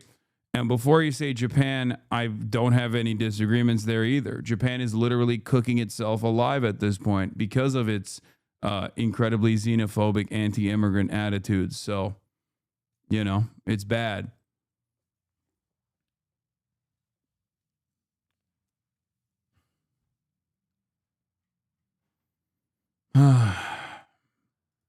Anytime Israel mentioned on the chat, some of the stupidest fucking motherfuckers come in to be like, well, what about this? What about that? Quoted saying he discouraged the language, adding in an apparent nod of support to the protesters that these sacred spaces should not be used to promote activities in violation of international law. You know, I don't know that the public has heard appropriately from him. What could he have done? Look, I think he could have come out very quickly and condemned the behavior and some of the rhetoric. But again, by not doing it, what are your concerns? Yeah, I'm less worried about what he didn't do and more worried about him, you know, realizing the Not the Japan gaslighting? What do you mean? Y'all need to get that distinction. True, but several countries doing that, if not all, right now. Not the Japan gaslighting. It's gaslighting to say that that Japan notoriously has a self-defeating mentality about maintaining some kind of ethnic and national purity. That's not gaslighting. That's just an accurate reflection of events. I say this as someone who loves traveling to Japan. Okay. How did Japan become Japanese? How did Turkey become Turkish? How did Israel become Jewish? Genocide is the answer in all three cases. Yeah, the difference, of course, is that this is currently ongoing. You know? Like, we can talk about the legacy of the death and destruction that the Ainu people faced in Japan. Okay? Turkey also isn't a, you know, Turkey is not a religious ethno-state. And I would say neither is Japan. It is an ethno-state, however. Regardless, this is not only happening currently, but it's also happening with American support.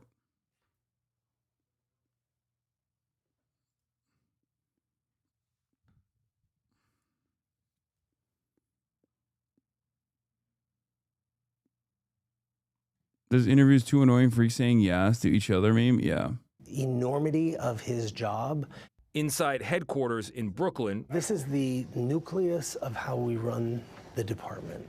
Where the FDNY What? coordinates I feel like it's being responses to exaggerated. It's reaching a little. That's never the answer. Why would that be the answer? God, some of us are still fucking mammals. What are you saying, Turbo Granny?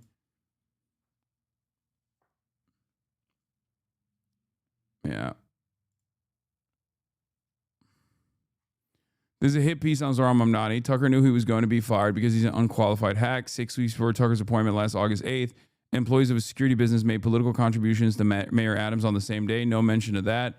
Yeah, it is. It is directly a fucking attack. It's a very clear cut.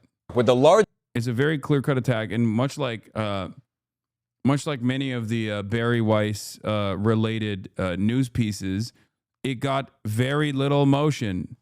This video has been up on Twitter for hours. It got 18 likes, dude. Nobody wants anything that Barry Weiss is putting out. It's so funny. Why are your chatters so arrogant and hateful, racist and hateful? I don't know. That's the funniest thing. They just like...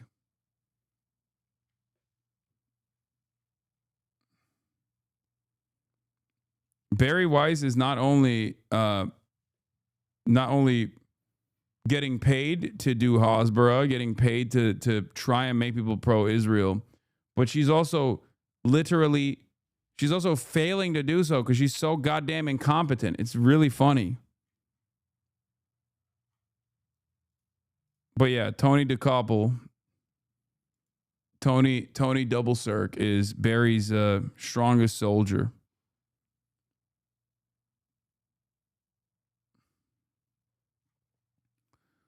Tony was already doing this before Barry came in and took charge. You know? agencies across America's biggest city. You're going to miss this.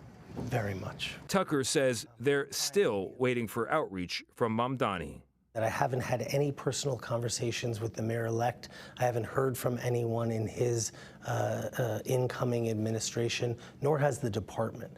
And so I only hope that that is not an indicator of their feelings about the FDNY. I'd like to think they think everything is going so well here that they don't need to transition so fast.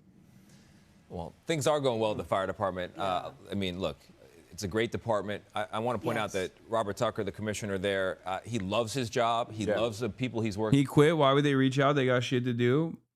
Yeah. Well, the reason why they're even doing a fucking news bit on this is because they want to do an anti-Zoran. They want to do anti-Zoran coverage, but they want to do it as subtly as possible, even though this is as subtle as a fucking heart attack. The very fact that this dipshit resigned, knowing full well that he most likely would have been replaced anyway, because he was an incompetent asshole who paid for the position, is ridiculous. I cannot believe that they interviewed this fucking dipshit. They're so stupid. It's so dumb. Thank God Barry Weiss is the greatest propagandist Israel has, because she is really fucking bad. Bro, someone in the chat just says states have to do genocide to become states, so genocide is normal. No, they didn't say that, so genocide is normal. I don't think they were saying that, even though I obviously criticize that take regardless. That chatter wasn't even implying it. That chatter was saying the other chatter was implying it.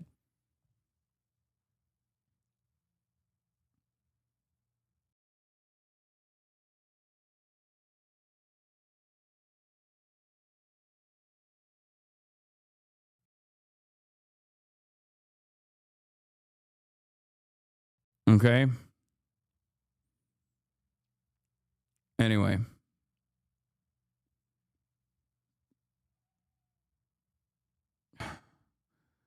Once again, we are relying on the incompetence of these monsters.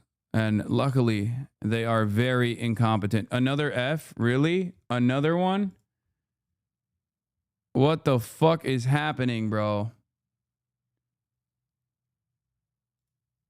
What is happening?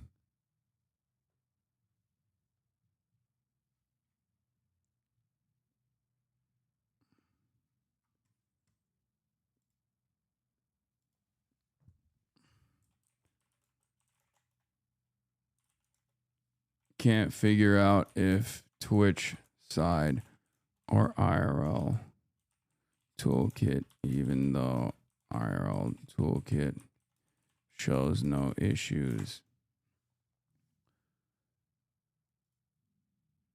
It's back. Use a China.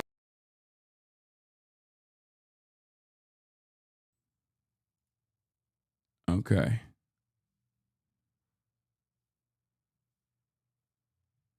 I had to hit the no, I hit that. I hit that. I hit that. I hit that. I did that. The black screen you saw, I did. Okay, I had to reset the ingest so